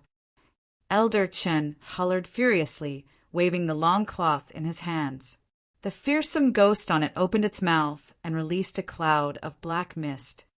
Who would have expected that due to strong winds and heavy snow, just as the black mist was surging out, it was dissipated by the wind and snow and then reversed towards the direction of the Qi refinement warriors from Joyful Clan instead. Many Qi refinement warriors were caught off guard and stained by the black mist. All of a sudden, their complexions turned purplish-blue and foreheads blackened. They lost their balance in the air and were about to fall. Everyone hurriedly searched out an elixir from his storage bag and swallowed it before the poison gradually eased. Although Elder Chen's spirit cloth was only an inferior-grade spirit weapon, it could influence the opponent's mind and heart. The black mist that it released earlier was its trump card. If mid-stage foundation establishment cultivators were slightly distracted, they would also suffer big time. Never did Elder Chen expect that his trump card would not injure Su Zimo, but instead caused chaos on his own side. At the sight of this, Elder Qian hollered angrily, "What a fool! Put away that lousy cloth of yours and chase this lad properly. He can't hang on for too long." Elder Chen had an ugly look on his old face. He blamed it all on Su Zimo, and the murderous intent in his heart intensified. Chapter 44, Perfect Ambush. Chapter 44, Perfect Ambush. The Joyful Clan was in utter chaos. Su Zimo felt energized. He leaped up and charged diagonally, rampaging forward with the divine steed, fleeting movement technique. Elder Qian and the group hurried and chased after him. At a place not far away in front stood a precipitous hilltop. The eyes of Elder Qian and the group shone. Su Zimo did not know flying techniques. He would have to make a detour in order to pass through this hilltop. As such, they could make use of this opportunity to round him up. They might even capture him alive. However, everyone from the Joyful Clan could not understand why Su Zimo neither reduced his speed nor changed his direction. Instead, he charged straight towards the hilltop in front of them. Perhaps this man is looking for his own death? He wishes to kill himself in the collision? Muttered a Qi refinement warrior. Just as he finished his words, Elder Chen exclaimed in puzzlement. Before Su Zimo's figure reached the hilltop, strangely he disappeared. The Joyful Clan people rushed forward to take a closer look. It turned out that there was a cave at the foot of this hill. It was quiet, dark and deep inside the cave. A fearsome beast was seemingly bending over the ground with its big predaceous mouth opened and waiting for everyone from Joyful Clan to enter it. Su Zimo actually escaped into this cave. The cave was dark and sinister, narrow and small. Be it Chi Refinement Warrior or Foundation Establishment Cultivator, they could not fly in the air. This meant that the Joyful Clan would not have any upper hand or advantages. On the other hand, Su Zimo turned extremely dangerous and could even possibly slay them. All of a sudden, a layer of haze engulfed the hearts of everyone from Joyful Clan. It was originally a sure victory, but for some unknown reason, everyone had a hunch that they had been led around by the nose. To chase or not, if they were to chase him, how should they do it? These two doubts flashed across everyone's minds. If this cave had a dead end, that would be the best scenario. Everyone could just guard the cave's entrance, and Su Zimo would die of starvation inside. However, if this was just a tunnel in the hilltop, Su Zimo would have long escaped when the Joyful Clan stayed put to guard the entrance. This was the most tricky part. If the cave had an exit, the people from Joyful Clan did not even know where it was. If they were to go their separate ways, it would be very easy for Su Zimo to attack and destroy them. However, if they looked for the exit together but headed towards the wrong direction, Su Zimo would have long escaped without a trace. Damn, this inferior commoner! Elder Chen was boiling with fury, and he clenched his teeth and scolded. Elder Chen pondered deeply for a moment before gritting his teeth and saying, "Chase!" After pausing for a while, Elder Chen said again, "Chin Bin, we have talismans to protect us. Even if Su Zimo closes in on us, he won't be able to break both of our defenses. We will lead the group and guard Gong Liangjing and Lu Wencheng well." Gong Liangjing and Lu Wencheng were the other two elders of Joyful Clan. Although they were Foundation Establishment cultivators, they did not have any talismans. The weapons that they controlled were also inferior grade ones. In the cultivation world, it was common for Foundation Establishment cultivators to do without talismans and control inferior grade spirit weapons, especially small clans such as Joyful Clan. This was also the reason why Elixir Refinement Master, Weapon Refinement Master, and Array Formation Master had special statuses in the cultivation world.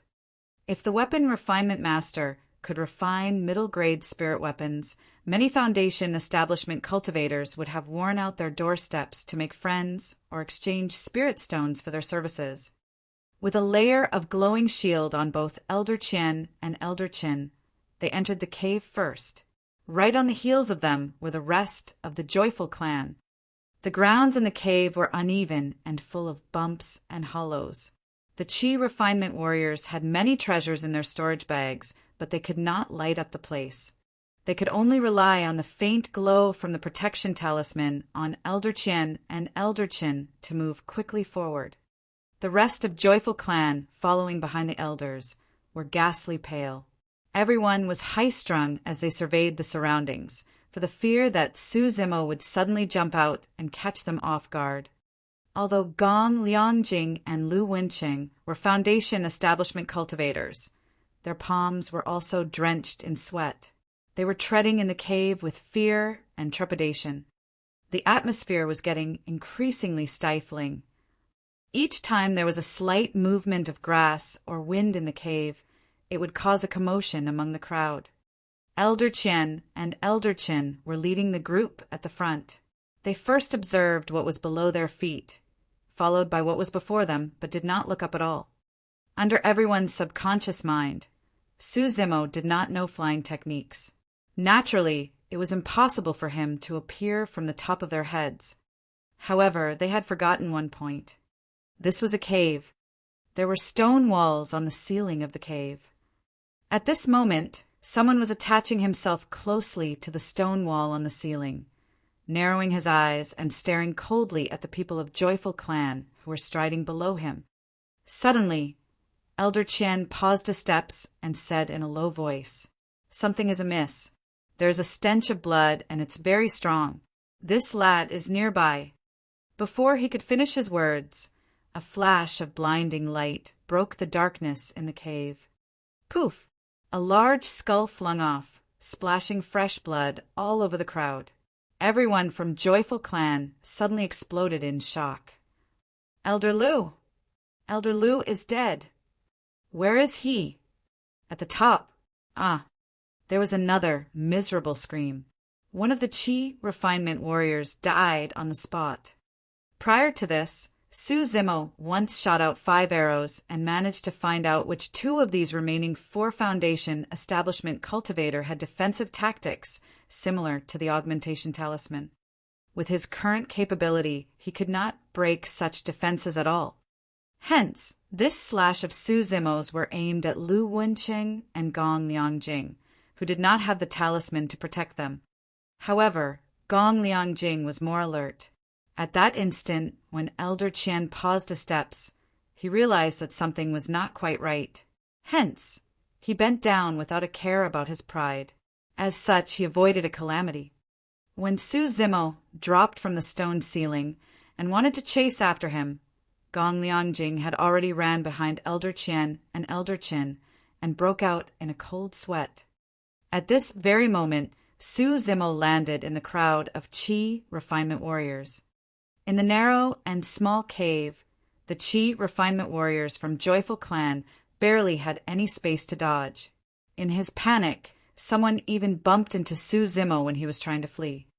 Su Zimo's sinister and cold laughter resonated in the dark.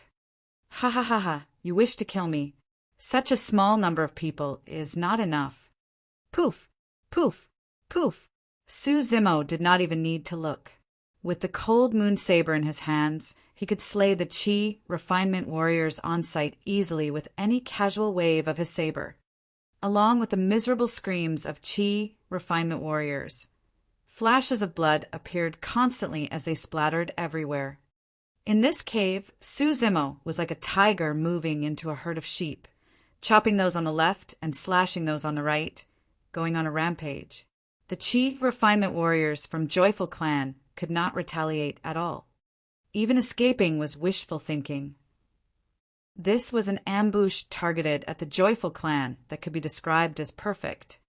Su Zimo made use of his familiarity with the Songlang mountain range terrain to successfully lure the other party into the deep, dark, and quiet cave.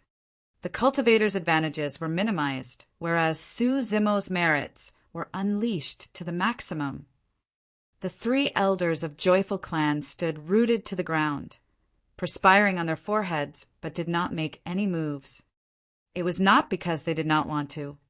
It was because Su Zimo had been moving about in the crowd continuously. His movement techniques were swift and agile. The cave was already very dim. Once they attacked, they would definitely injure their own clan disciples by mistake. At the sight of the decreasing number of clan disciples, viciousness flashed across Elder Qian's eyes. He said in a low voice, "Attack!" "What?" The other 2 elders were stunned. "I said attack." Elder Qian said coldly, "We can't worry so much now. Even if we kill our clan disciples by mistake, it is better than letting all of them die in this lad's hands." Chapter 45. On the Brink of Death. Chapter 45. On the Brink of Death. In the darkness, the 3 elders from Joyful Clan wore capricious expressions. Simultaneously, the trio unsheathed their spirit weapons. There were 2 inferior-grade weapons and 1 middle-grade one. Swash! Swash! Swash! The spirit weapons shone brightly, exuding cold and sinister murderous intents and charging forward. Poof! Poof! 2 clan disciples from the Joyful Clan were unprepared and killed on the spot by the spirit weapons of the Elder Qian trio. Unabated, the spirit weapons continued to charge at the vital points on Su Zimo's body. In the small and narrow cave, the people from Joyful Clan barely had any space to avoid the attacks. Nevertheless, this also meant that Su Zimo's movements would be greatly restricted. Su Zimo did not expect the 3 elders of the Joyful Clan to be so ferocious and merciless. They actually attacked forcefully without caring about the safety of their clan disciples. Su Zimo tilted his head and averted the ring-shaped sword weapon, which was the greatest threat to him. He lowered his body and dodged a flying sword. Using a reverse grip on his saber, he slashed all the Qi refinement warriors in front of him. Poof! At the same time, a dot of cold light suddenly appeared on this Qi refinement warrior's chest. Another flying sword came out from this person's chest and pierced toward Su Zimo's throat. It was too close. Given the distance, Su Zimo could not avoid it at all.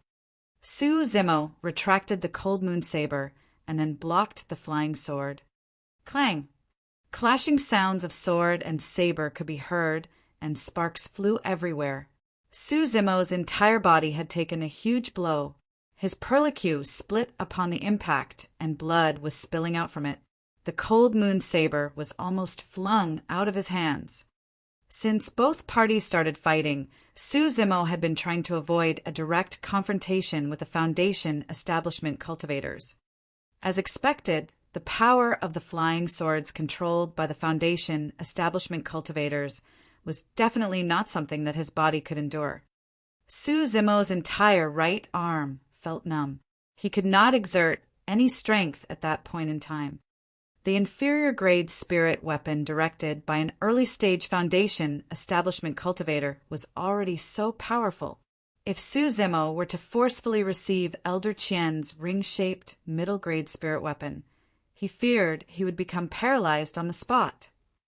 Of course, this slash of Su Zimo's was not completely useless.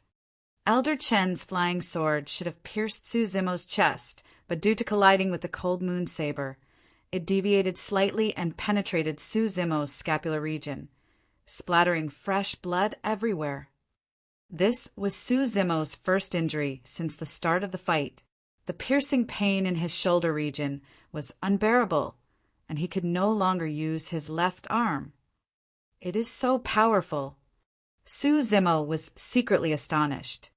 Su Zimo could escape without the slightest bit of injury when he fought perfected Qi refinement warriors head-on. However, the power of early-stage Foundation establishment cultivators had crossed into a different level. Fortunately, although Su Zimo's right arm felt numb, it did not suffer too huge a blow. After resting for a while, he could still continue with the fight. Su Zimo no longer dared to remain in this place. He turned, used mountain reliance to send the few Qi refinement warriors who blocked his way flying, executed movement techniques, and dashed towards the outside of the cave. Su Zimo was unaware that at this very moment the Elder Qian trio were feeling even more stunned, their faces full of disbelief. He didn't die. He actually blocked Elder Qian's sword. How is that possible? He is actually still alive and jumping, and has the energy to escape outside. Elder Qian decisively shouted, "Hurry up and chase him. This lad is injured and can't run too far away." The three elders followed after Su Zimo first, while the remaining Qi refinement warriors from Joyful Clan hurried over. They really did not wish to stay any longer in this cave. Before entering the cave, there were still more than 80 Qi refinement warriors. Now there were only about 50 Qi refinement warriors left. Most of them died in Su Zimo's hands, and a few in the hands of the clan elders.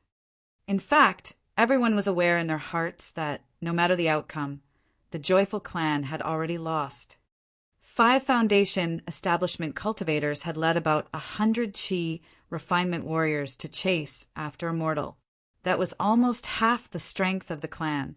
Yet, half of the forces were killed. 2 elders were dead. The remaining Qi refinement warriors were still badly shaken, terrified and wondering what happened. "We have to kill him." Elder Qian clenched his teeth and said with a sinister and gloomy expression. Elder Qian revealed a ferocious expression and said viciously, "It will be best if we can capture him alive.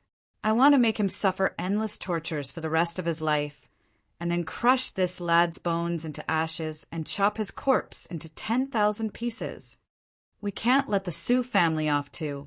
We will ensure that their blood flows like a river, and even the fowls and dogs will not be spared. Gong Liangjing said coldly. Everyone from Joyful Clan chased after Su Zimo. Although it was still snowing heavily outside, it was spacious and open. They had finally got rid of the suffocating pressure felt inside the cave. Over there. Elder Qian pointed to a place in front. Not far away, Su Zimo was dashing continuously, holding onto his left arm, dripping blood and appearing extremely eye-catching on the snowy ground. Chase! Everyone from Joyful Clan rose to the sky and charged forward. Brother Qian, the spirit chi on the protection talisman can't hold on for too long. We have to subdue this lad as soon as possible. Elder Qian said in a low voice. Once the protection talismans lose their effect, our lives will also be in danger. Once the talisman was released, it could not be effective all the time. After sustaining itself for a period of time, it would lose its effect when the spirit chi on it dissipated.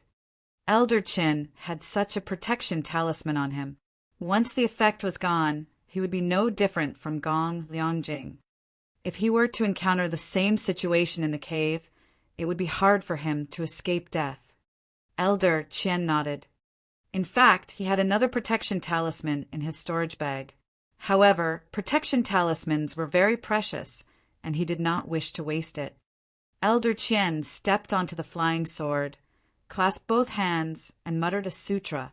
In the wind and snow, as if they had been summoned, a mysterious flow of energy suddenly surged into Elder Qian's fingertips. Ground caving skill. Elder Qian suddenly pointed to the direction in which Su Zimo was escaping. Long before this, Su Zimo had sensed a wave of trepidation in his heart. Upon hearing Elder Qian's voice, he quickly paused his steps. Boom! The ground right in front of Su Zimo seemed to have suffered a powerful impact. It suddenly collapsed, and a huge pit appeared. If Su Zimo was unprepared and his legs wobbled, he would have fallen directly into this deep pit. What is this? Su Zimo's eyes were alternating between shock and puzzlement. He had already foreseen that Foundation establishment cultivators would have some mysterious means, but the scene before him was truly beyond his knowledge. Vine wood twining skill. In that split second that Su Zimo was distracted, another sound rang in his ears. Su Zimo was stunned, and he secretly cursed. He wanted to go around the huge pit in front of him and run towards the other side. Unexpectedly, just as Su Zimo got up, a few withered branches and vines suddenly crept up from the snow below his feet and ensnared both his legs. Swoosh, swoosh, swoosh. Sounds of spirit weapons breaking through the air could be heard.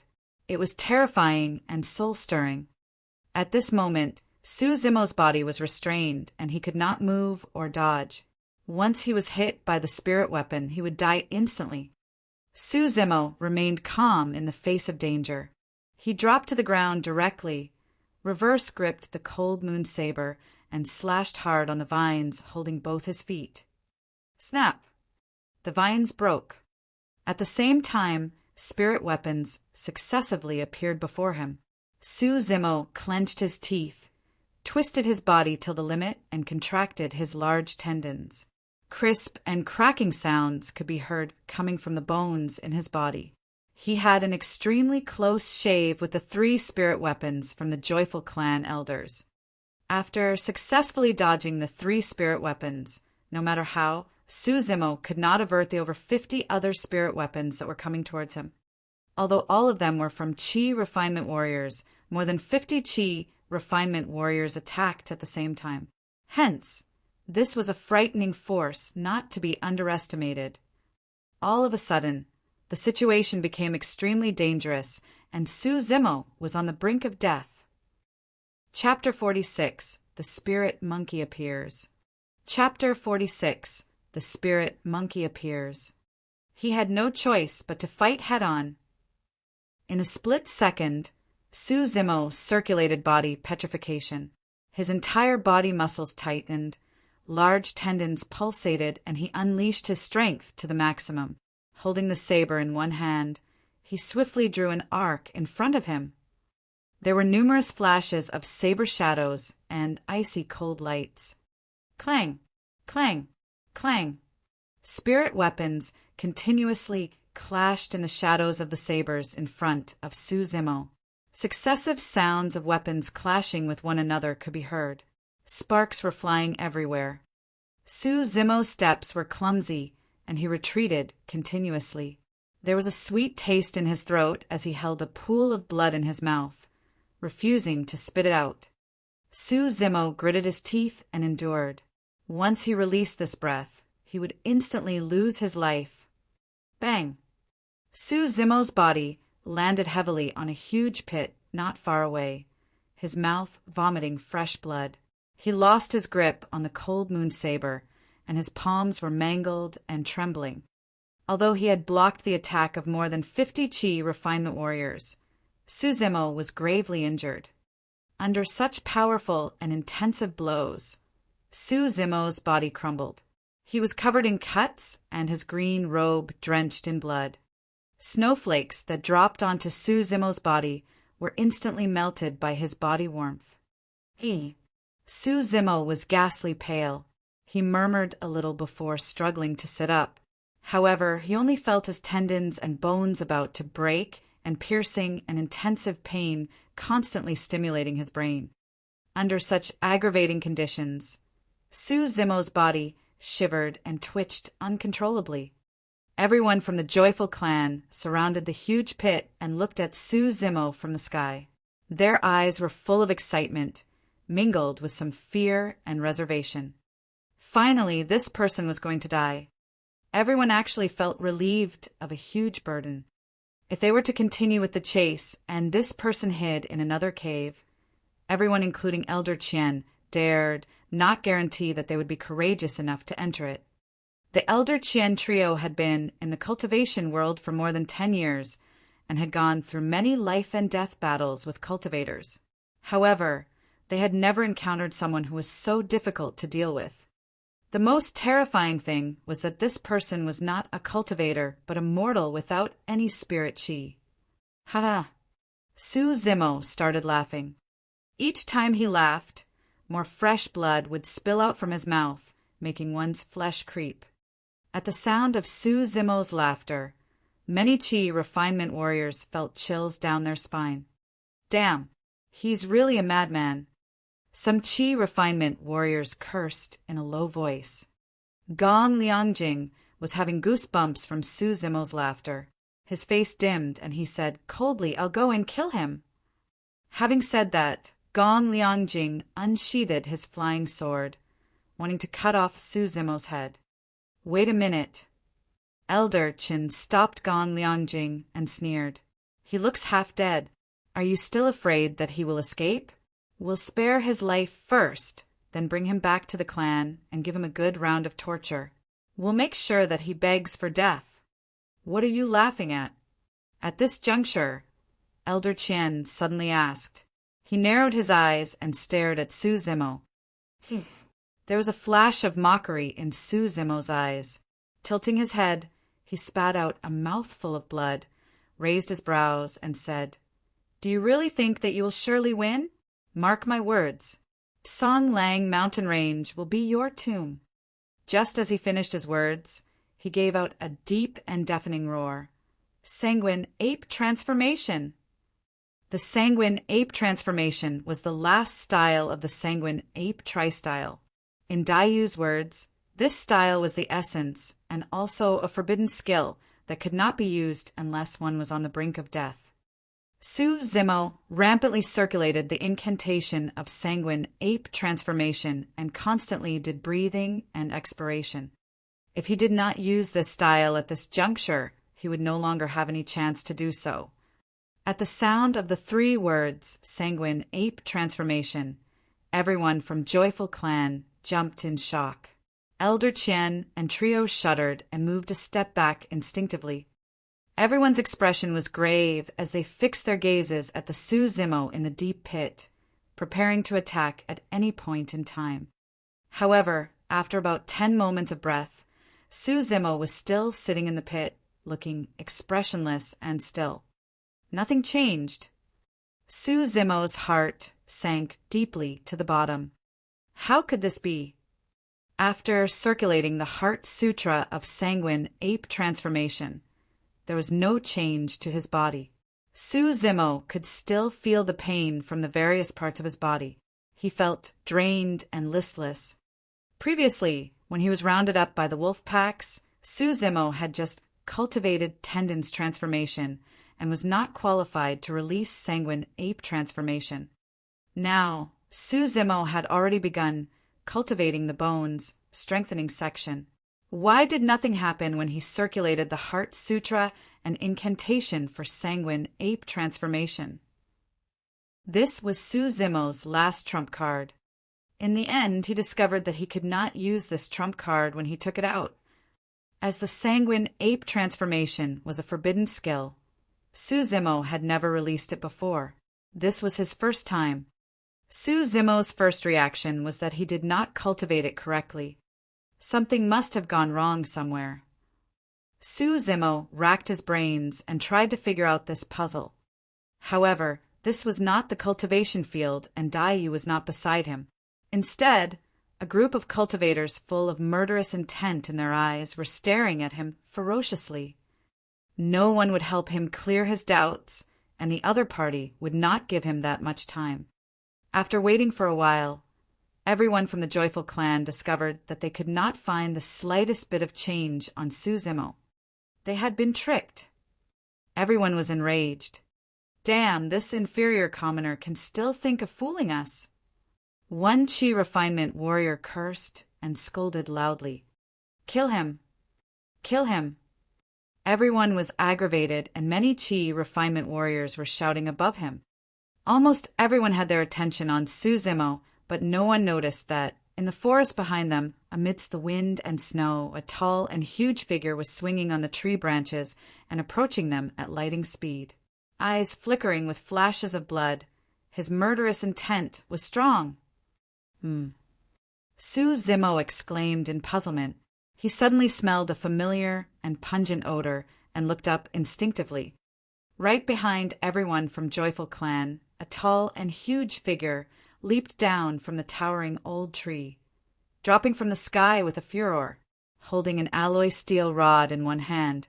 It was swinging it towards the Chi refinement warriors in front of him. Poof! Poof! Poof! The skulls of a total of 5 Chi refinement warriors were smashed by this rod. Their brains split and their headless corpses fell into the pit. Spirit beast. It's a spirit beast. Be careful, everyone. A wave of shock and astonishment could be heard from the crowd. Damn monkey! Su-Zimo rejoiced greatly in his heart. The big and tall figure that rushed here to help was none other than the spirit monkey, whom Su-Zimo had lived together with for 6 months in Tsang Lang mountain range. The alloy steel rod in the spirit monkey's hands was the inferior grade spirit weapon left behind by that Joyful Clan Chi refinement warrior who died in Su-Zimo's hands previously. He did not know when the spirit monkey picked it up to become its weapon. Just as the joy in Su-Zimo's heart rose, it completely turned into worries. Although the spirit monkey was powerful, he could only defeat the Chi refinement warriors. After all, it had not advanced to the realm of a spirit demon. Furthermore, the spirit monkey had the same weakness as Su-Zimo. It could not fly in the sky. At the thought of this, Su-Zimo hollered, "Damn monkey, quickly scram!" "Jie! Jie!"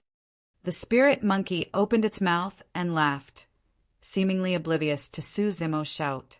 After killing all 5 Chi refinement warriors at once with 1 hit from the rod, it did not pause as it leaped into the pit, grabbed Su-Zimo, and carried the latter on its back.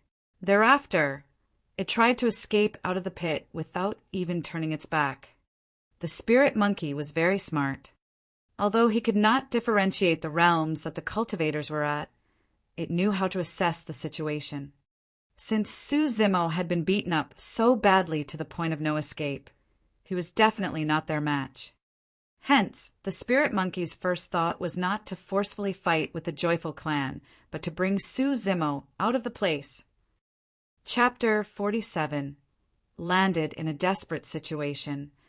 Chapter 47. Landed in a desperate situation. Which bastard dares to wreck the important matter of my joyful clan? Elder Qian was instantly enraged. After a moment of distraction, he leaped onto the flying sword in the sky and led everyone from the joyful clan to chase after them. Flashes of lights streaked across the sky. Elder Qian's face was ghastly pale as he glared at Elder Qin, clenched his teeth and scolded, "Look at your jinxed mouth!" Earlier on, Elder Qin had just said that it was impossible for Suzimo to escape given the latter's grave injuries. In the end, an unknown spirit monkey sprang out of nowhere and killed a few of the clan disciples. It even saved and took Suzimo away. Elder Qin wore an innocent expression. For the sake of chasing and killing this Suzimo, Elder Chen had already been scolded harshly by Elder Qian twice. He was also enduring a bellyful of anger and had nowhere to vent his frustration. Elder Qin looked at the spirit monkey, who was dashing far ahead. His eyes filled with resentment and malice, he said coldly, "This bastard's speed is not fast. It can't run for too long." Similar to what happened 6 months ago when Suzimo was surrounded by the wolf packs, at a time when he faced critical danger.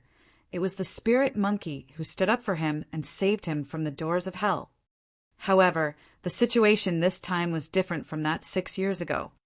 The spirit monkey was clever at ascending hills and adept at climbing rocks. It could also leap and swing with extreme ease in the forest. However, speed was not its forte. Furthermore, the spirit monkey was carrying someone on his back. Suzimo made use of environment, terrain, and external factors to cause the joyful clan to suffer heavy casualties. However, these factors also made it very hard for the spirit monkey to steer away from the joyful clan's line of sight. These external factors were a double-edged sword. It could benefit both the self and the enemy. It was the beginning of winter, and heavy snow was falling. Although the withered trees were still around, they were barren. Without the green, luxuriant forest and camouflage of thick, dense branches and leaves, the trails left behind by the spirit monkey's escape were visible with one glance. Suzimo felt listless all over. He leaned on the spirit monkey's back and listened to the winds howling by his ears. His heart was full of sorrow and misery as he said in a low voice, "Damn monkey, we can't escape. Put me down and leave on your own." The spirit monkey did not utter a sound. Streams of mist surging out from its nostrils, it dashed forward continuously, sweating profusely. Obviously, it was already using all its might and exhausting a lot of energy. The sounds of clothes flapping in the air were coming closer and closer. The speed of the Qi refinement warrior's sword kinesis flight was obviously much faster than that of the spirit monkey. Suzimo sighed gently. "Monkey, these people only want to kill me. Put me down, and you still have hopes of escaping. Otherwise, if we continue like this, they will catch up with us in less than 15 minutes. We will both die here." The spirit monkey continued to keep mum. His expression was obstinate and his gaze sharp. He stubbornly dashed ahead. Suzimo clenched his teeth and punched the spirit monkey's shoulders harshly. He said loudly, "Leave me alone, and only one of us will die. If you take me along, both of us will die. This is such a simple logic. Why can't you understand? Why can't you understand? Damn monkey, aren't you very smart and quick-witted? You've become a fool. Quickly scram. Roar, roar." The eyes of the spirit monkey reddened. It suddenly roared loudly, shaking the heaven and earth.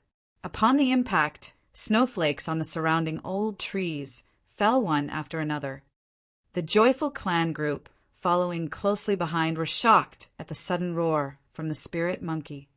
Fear, furor, or hopelessness? They did not know. However, Su Zimo understood. Yours truly wants to do so. It's none of your business. This was the spirit monkey's response to him.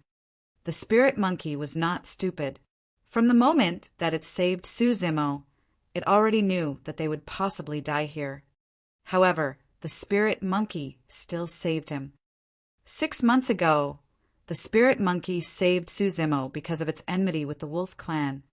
6 months later, the spirit monkey saved Su Zimo because it saw him as his buddy, a buddy that he could share weals and woes with and live and die together. This was the chemistry between a man and a monkey. There was telepathy without the need to communicate in words. Su Zimo was silent for a while. He then laughed. Ha ha ha. Su Zimo laughed heartily. The joyful clan group looked puzzled. They did not understand why Su Zimo could still laugh, and in such a hearty and happy manner. Their hearts were already numb, and they could not understand the friendship between Su Zimo and the spirit monkey. In the eyes of everyone, the spirit monkey was basically a beast that had not attained spirit intellect, and Su Zimo was a man struggling on his deathbed. However, the more Su Zimo laughed happily, the angrier they felt. Attack! Elder Qian gave orders. Many flying swords tore the wind and snow and dashed towards them, filling the air. With just a bit of effort, and the distance between the two parties had closed so much, they were already within the joyful clan group's geographical scope of attack. The spirit monkey ran left and swung right, bending its body at one point and leaping at another. It dodged the attacks with all its might. Poof! Flashes of blood appeared. The spirit monkey trembled for a while and staggered. Thereafter, it straightened its back and continued to dash on, pretending that nothing had happened. Su Zimo looked down and saw that the spirit monkey's thigh had been pierced through by a flying sword. It was bleeding heavily nonstop. A striking and scarlet bloody trail was left on the snow behind it. Su Zimo's heart ached. He could clearly sense that, earlier on, this sword was heading towards the middle of his back. However, at the 11th hour, the spirit monkey suddenly jumped. The spirit monkey noticed Su Zimo's concern. It tilted its head and smiled. It looked a little silly, seemingly wanting to make Su Zimo feel assured. Su Zimo's sight gradually turned blurry. He was not sure if it was because the snowstorm was too strong or other reasons. The spirit monkey's speed had obviously slowed down. Its steps were also not as swift and agile as before. It was limping, looking a little unkempt and pitiful. Its thigh had been pierced through, and it must be dying of pain. How could it be all right? However, the spirit monkey still did not give up.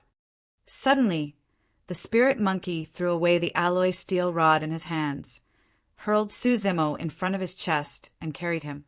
This was just a simple action, but Su Zimo understood further. The spirit monkey was worried about the flying swords coming from behind. It was worried that the flying sword would hit Su Zimo first. Hence, it carried Su Zimo in front of its chest while bearing its own back to the flying swords. The joyful clan group was right on their heels and closing in. All of a sudden, the corner of Su Zimo's eyes twitched vigorously. His scalp was blistering and he broke out in goosebumps. It was extremely dangerous. Without the cold moon saber by his side, Su Zimo took out the sanguine crystal bow immediately. Out of the corner of his eye, he saw a ring-shaped spirit weapon amongst the many flying swords behind the spirit monkey. 2 dazzling and eye-catching spirit patterns were shining on it. The spirit monkey did not sense the threat of his ring-shaped spirit weapon. It could barely dodge the many flying swords. More wounds appeared on its body, and flesh and blood could be seen. It was a gruesome sight. This ring-shaped spirit weapon was charging towards the middle of the spirit monkey's back. They could not avoid it anymore. Su Zimo bit the tip of his tongue. He exhausted all of the remaining strength in his body, raised the sanguine crystal bow, and smashed towards the ring-shaped spirit weapon. Clang! Su Zimo's entire body was shaken. The sanguine crystal Bao left his hands. A cloud of bloody mist erupted from Su Zimo's entire right arm. His skin burst open, and his large tendons broke. All the bones in his arms were fractured and hanging down. This was a middle-grade spirit weapon, and the Mid-Stage Foundation establishment cultivator launched the attack with all his might. Su Zimo could not endure it at all. The ring-shaped spirit weapon paused momentarily upon the impact of the sanguine crystal Bao, but it still smashed heavily on the spirit monkey's back eventually. Bang! The spirit monkey's back caved in deeply. Horrifying sounds of bones breaking could be heard. Its entire body was shaken. Carrying Su Zimo, it was directly hurled into the air before falling onto the snowy ground nearby. Chapter 48. Sanguine Ape Transformation. Chapter 48. Sanguine Ape Transformation. A man and a monkey fell onto the cold and snowy ground. The spirit monkey vomited a huge mouthful of blood that coincidentally landed on Su Zimo, splattering all over the latter's face. Su Zimo's mouth was filled with the spirit monkey's warm blood. The spirit monkey turned to his side with his eyes drooping and pupils losing focus. He stared blankly at Su Zimo, his eyes filled with some indignation, some nostalgia, some reluctance, and some regrets. Finally, it closed both its eyes. "Monkey!" Su Zimo called out, his heart trembling. The spirit monkey did not move the slightest bit. The vitality in its body was draining rapidly. The Mid-Stage Foundation establishment cultivator had unsheathed the middle-grade spirit weapon and attacked with all his might. That had a devastating impact to the spirit monkey. If Su Zimo had not blocked the weapon with the sanguine crystal Bao and the weapon were to pierce through the spirit monkey's body, the monkey could have disintegrated.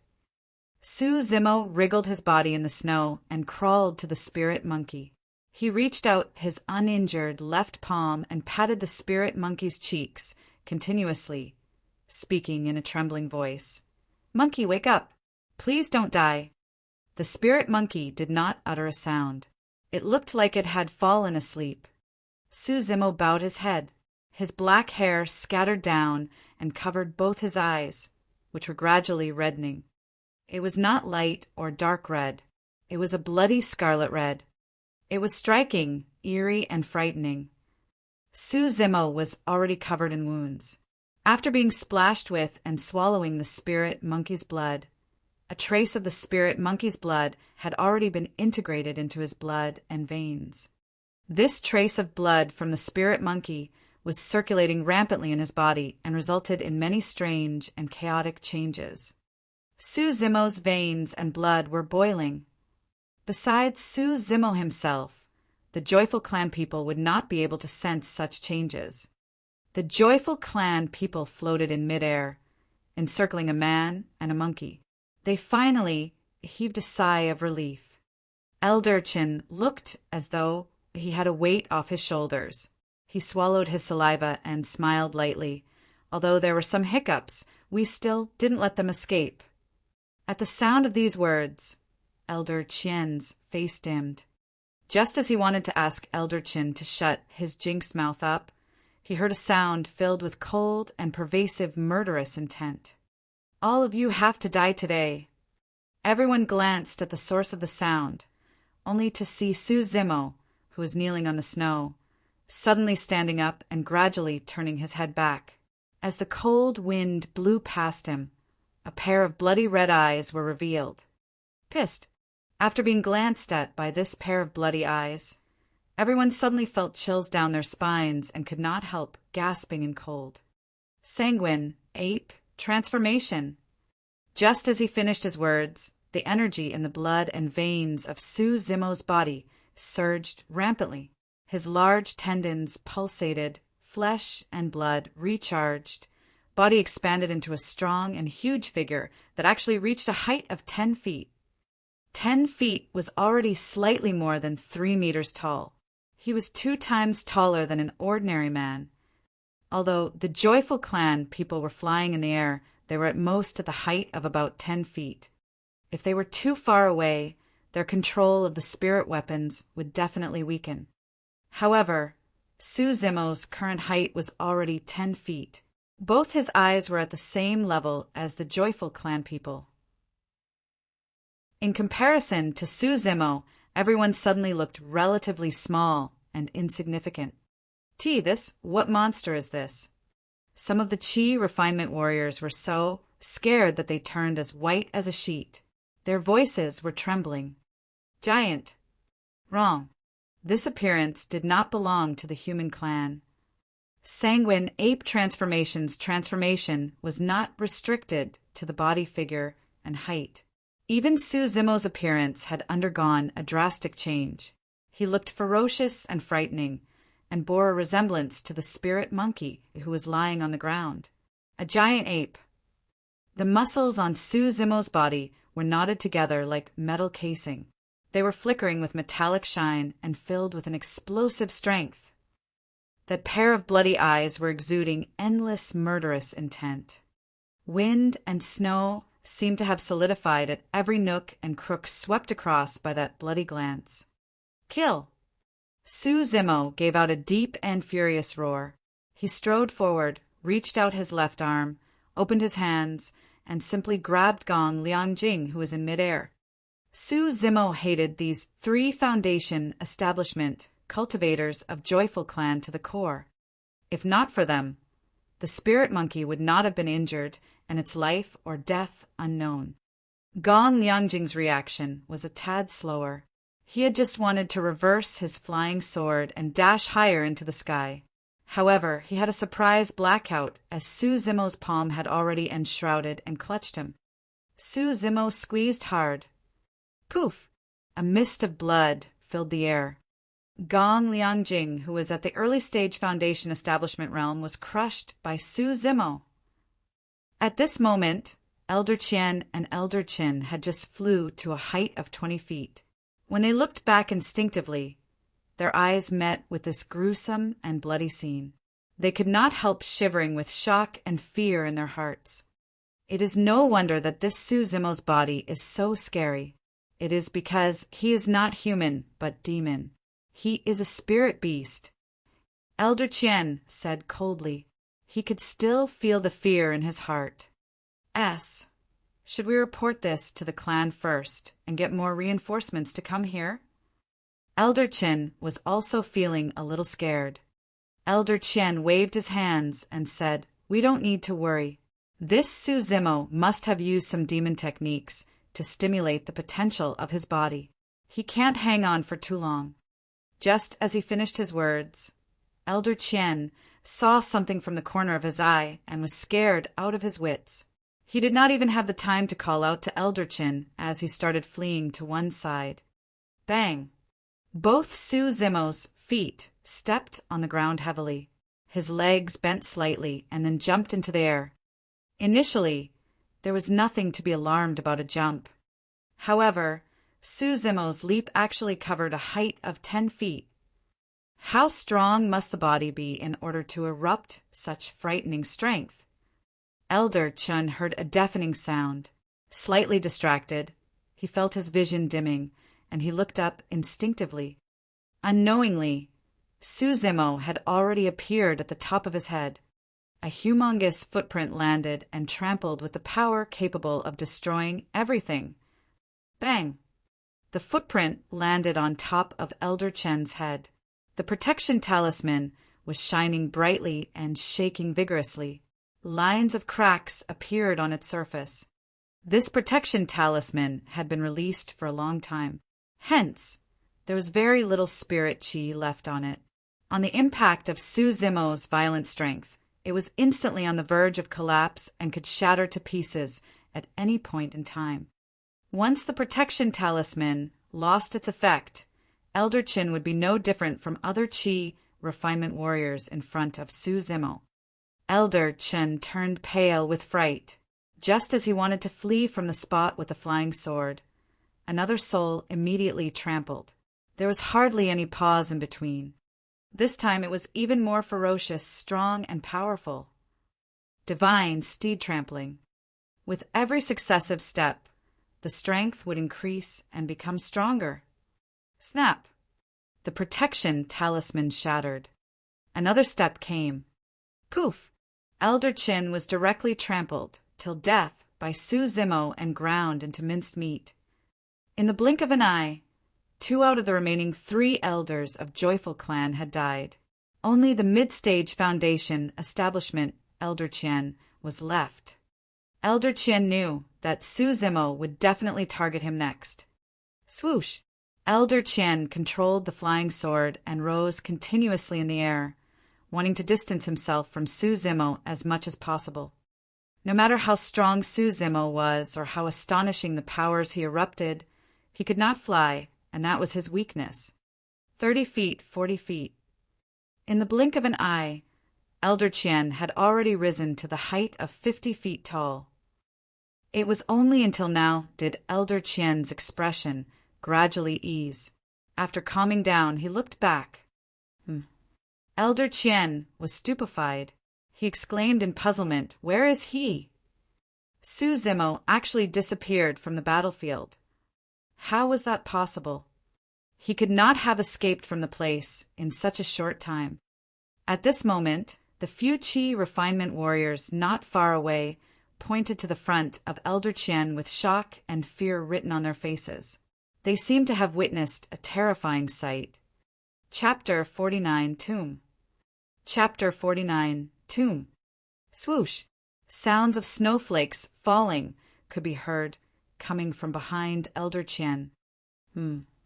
Elder Qian was stunned, and he looked back instinctively. Behind him was a tall and old tree. It was sturdy and straight, with a height of about 70 to 80 feet. Using both his hands and legs, Su Zimo was climbing up the tree like a giant ape with extreme ease. He had already reached the height of 50 feet. Elder Qian traveled by air, while Su Zimo relied on the old tree to climb up. Yet there was not much difference in their speeds. Relying on the energy of the blood and veins, sanguine ape transformation could not only improve Su Zimo's body strength within a short time frame, but also cause major transformation to his body's agility, coordination, and flexibility. His speed had thus increased exponentially. The moment that Elder Qian looked back, Su Zimo had bounced off the old tree. The bloody shine in his eyes intensified, and the murderous aura was towering. He reached out his gigantic palm, almost engulfing Elder Qian. Su Zimo's palm looked soft and weak like a tongue. He gently wrapped it on Elder Qian's body, but erupted the strength of twisting and crushing someone. It was extremely cruel and savage. Pah! Elder Qian's body shook violently. The protection talisman shattered on the spot. Go! Elder Qian's expression changed greatly. Stepping on the flying sword, he tried his best to balance his body. In the panic and chaos, he quickly unsheathed the ring-shaped spirit weapon in his hands and smashed it toward Su Zimo's chest. The two parties were very close to each other. Su Zimo's body was in mid-air, and he had no place to lean on. Facing the oncoming ring-shaped spirit weapon, he had to fall on his back with his face facing the sky in order to dodge the attack. But if that were to happen, Su Zimo would also drop from the sky. Su Zimo's bloody eyes were filled with viciousness. Facing the ring-shaped spirit weapon, he neither retreated nor dodged. His palm transformed into a fist. Using the fist as a seal, his left arms drew a gigantic arc in the air. Boom! The gigantic seal landed. Following bovine tongue saber was sanguine ape fist seal. Su Zimo would rather take the hit by the middle-grade spirit weapon so that he could kill Elder Qian with his palm. Elder Qian was really panicking. He could clearly sense Su Zimo's determination to perish together with him. Just as the ring-shaped weapon left his hands, Elder Qian did not think twice about patting the storage bag and took out another brand new protection talisman. He immediately tore it with a pinch of his fingers. Elder Qian's face revealed a pained expression. To him, every talisman was very precious. This was reserved by Elder Qian to save his life. It could block a wave of attacks from Foundation Establishment Cultivator. But now he actually had to consecutively waste 2 protection talismans when chasing a mortal. Bang!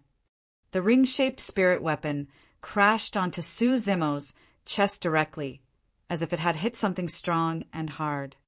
The sound of bones cracking could be heard. Su Zimo's chest caved in deeply. His blood and flesh were mangled. If Elder Qian had not been distracted by the tearing of the protection talisman and as a result caused insufficient energy to condense on the spirit weapon, Su Zimo would have died instantly when he released Sanguine Ape Transformation. Simultaneously, Su Zimo's fist transformed into a gigantic seal and smashed on the top of Elder Qian's head heavily. Bang! The gigantic fist collided with the glowing shield formed by the protection talisman and erupted a deafening sound. Waves of air gushed and turned the falling snowflakes in the surroundings to vapors instantly. I blocked it. Elder Qian did not care about rejoicing. He escaped from the place on his flying sword as soon as possible. On the other hand, Su Zimo's figure dropped from the sky. Fresh blood was spilling from his mouth, but the murderous gleam in his eyes did not reduce. He was still glaring viciously at Elder Qian, who was fleeing towards a greater height. Bang! Su Zimo landed on the snowy ground heavily. Soon after, he turned and got up, panting and gasping heavily. Each breath of his was accompanied by a strong stench of blood. This were signs of grave injury to his internal organs. The injury to tendons and bones could heal fully after resting for 100 days. However, it was extremely hard to cure injuries to the vital organs of the body. Furthermore, no one was clearer than Su Zimo about the condition of his own body. The earlier hit by Elder Qian had already crushed his internal organs. He could not live for too long. Elder Qian hid and loitered in the air. He did not leave. In Songlang mountain range, none of the other old trees had that kind of height. Elder Qian would not give Su Zimo any more chances to come close to him. Su Zimo clenched his fists.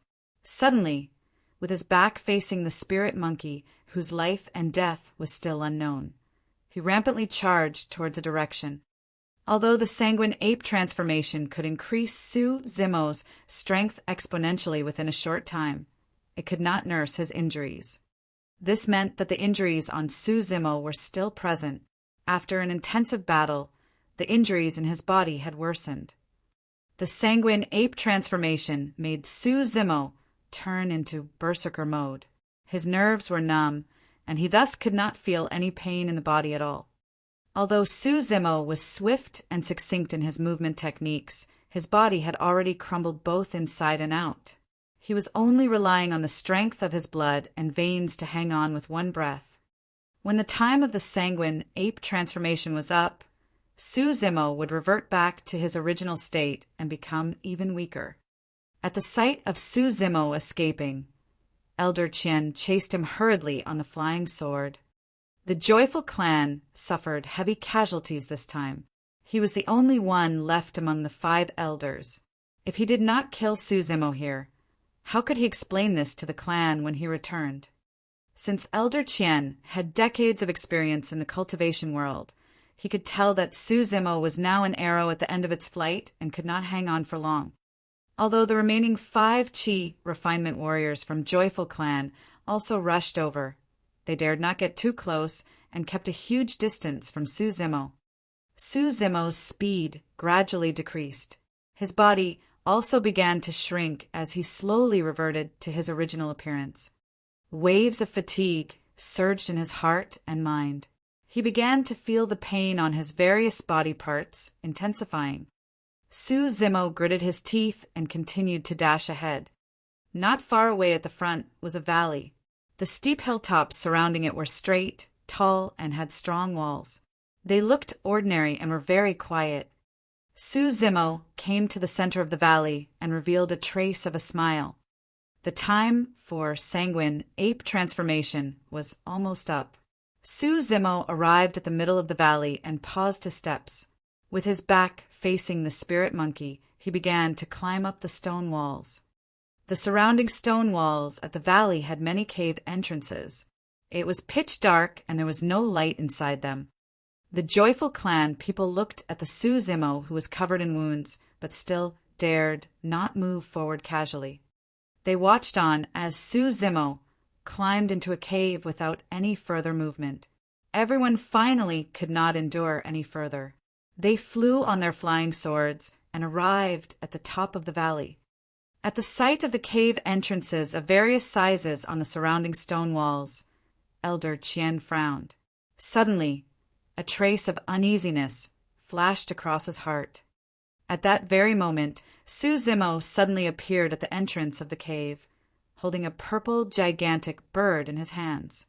He looked at Elder Chien and started laughing. That laughter was a little eerie and horrifying. It made people's hearts shudder. Pierce.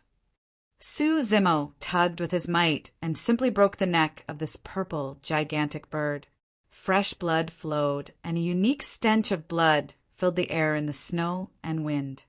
Chirp, chirp, chirp, chirp. Suddenly, waves of hurried chirps of birds resonated and echoed in the valley. The pitch was getting higher and the sound getting clearer. Commotion could be heard coming from inside the caves of various sizes.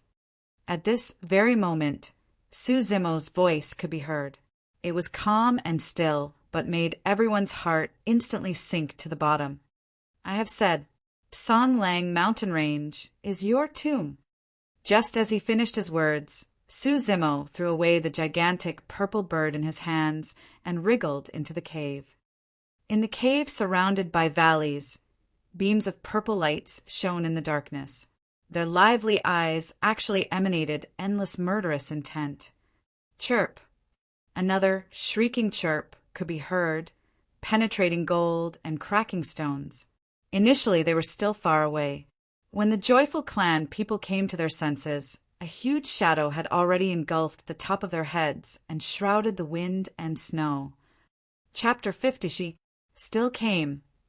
Chapter 50. She still came. The joyful clan people looked up, only to see a gigantic eagle with a huge pair of purple wings circling the skies above the valley. Its gigantic wings were spreading and shrouding the sky and sun. The wings on the purple eagle were impregnable and had an illustrious metallic shine. Its pair of claws was strong and powerful, seemingly able to crush the hilltop. This was obviously the leader of the purple-winged eagles. Both its eyes exuded boundless fury and murderous intent. As spirit demon, Elder Chien's voice was trembling and his face drained of colors. In the eyes of cultivators, spirit demons could be divided into two categories: Foundation, Establishment Realm, and Golden Core Realm. The purple-winged eagle in front of them should be at the Foundation Establishment Realm, but it was obviously much more powerful than Elder Chien. Most importantly, this spirit demon could fly. Chirp, chirp, chirp. Chirping sounds of furor could be heard coming from the caves surrounding the valley. Numerous purple-winged eagles flew out of the cave. At one glance, there were hundreds of them. Although these purple-winged eagles were spirit beasts, there were more than enough of them to tear the joyful clan people into pieces. There was really nowhere to turn to. They could not even escape. Su Zimo's earlier words resonated in everyone's mind. In that moment, everyone understood. Su Zimo came here because he wanted to borrow the powers of these purple-winged eagles into Song Lang Mountain Range to wipe them out in one swoop. This place was their tomb. No, we didn't kill it. That purple eagle. No, it's that man in the cave. A Chi refinement warrior spoke incoherently. He was so frightened that his lungs and guts were splitting. It was just that this explanation sounded too feeble. The spirit demons had a strong sense of territory possession. Even spirit beasts and spirit demons who intruded their territory would be viciously attacked by the purple-winged eagles, let alone cultivators from the human clan. Although Su Zimo killed that purple eagle, in the eyes of the purple-winged eagles, They had long classified the joyful clan people in the same category as Suzimo, the detestable human clan. Chirp! The purple-winged eagles circling in the high skies chirped. In the next moment, hundreds of purple-winged eagles pounced on the joyful clan people murderously. At the same time, the leader of the purple-winged eagles dived down, opened its sharp claws, and dashed towards Elder Chien to grab the latter's head. Everyone from the joyful clan felt devastated. This was a doomed situation. The moment that they stepped into the valley, they could no longer get out of it. The winds outside the cave were cold and pervasive. Nevertheless, it was very warm inside the cave. Thick straw mats were placed on the cold ground. Lying on top of them, Suzimo could hear the miserable cries coming from outside. The corners of his lips curled into a smile. "Monkey, did you hear that? This group of people who harmed you are all going to die," Suzimo said softly. The spirit monkey was lying by Suzimo's side. Its eyes were shut and it did not respond. Having lived in Songlang Mountain Range for 6 months, Suzimo knew this place like the back of his hand. Both he and the spirit monkey knew which areas were frequented by spirit demons and which areas posed extreme danger. Suzimo had planned this well in advance. This was the key reason that he chose Songlang Mountain Range as his battlefield. On the warm straw mat were a few oval-shaped bird eggs with faint purplish lines on the eggshells. They looked very beautiful. Suzimo casually took 2 of the eggs and knocked them against each other using the remaining bit of his strength. Crack! Crack! Lines of cracks appeared on the eggs, and purplish gold liquid flowed out of them, emitting a strong fragrance. Suzimo placed one of the eggs by the spirit monkey's mouth and the other by his own mouth. He sucked the liquid bit by bit. He could not help smiling when he said, "Monkey, haven't you been longing for this egg? I have brought it here for you today." The spirit monkey often mentioned to Suzimo that eggs of purple-winged eagles were extremely nutritious and tasty.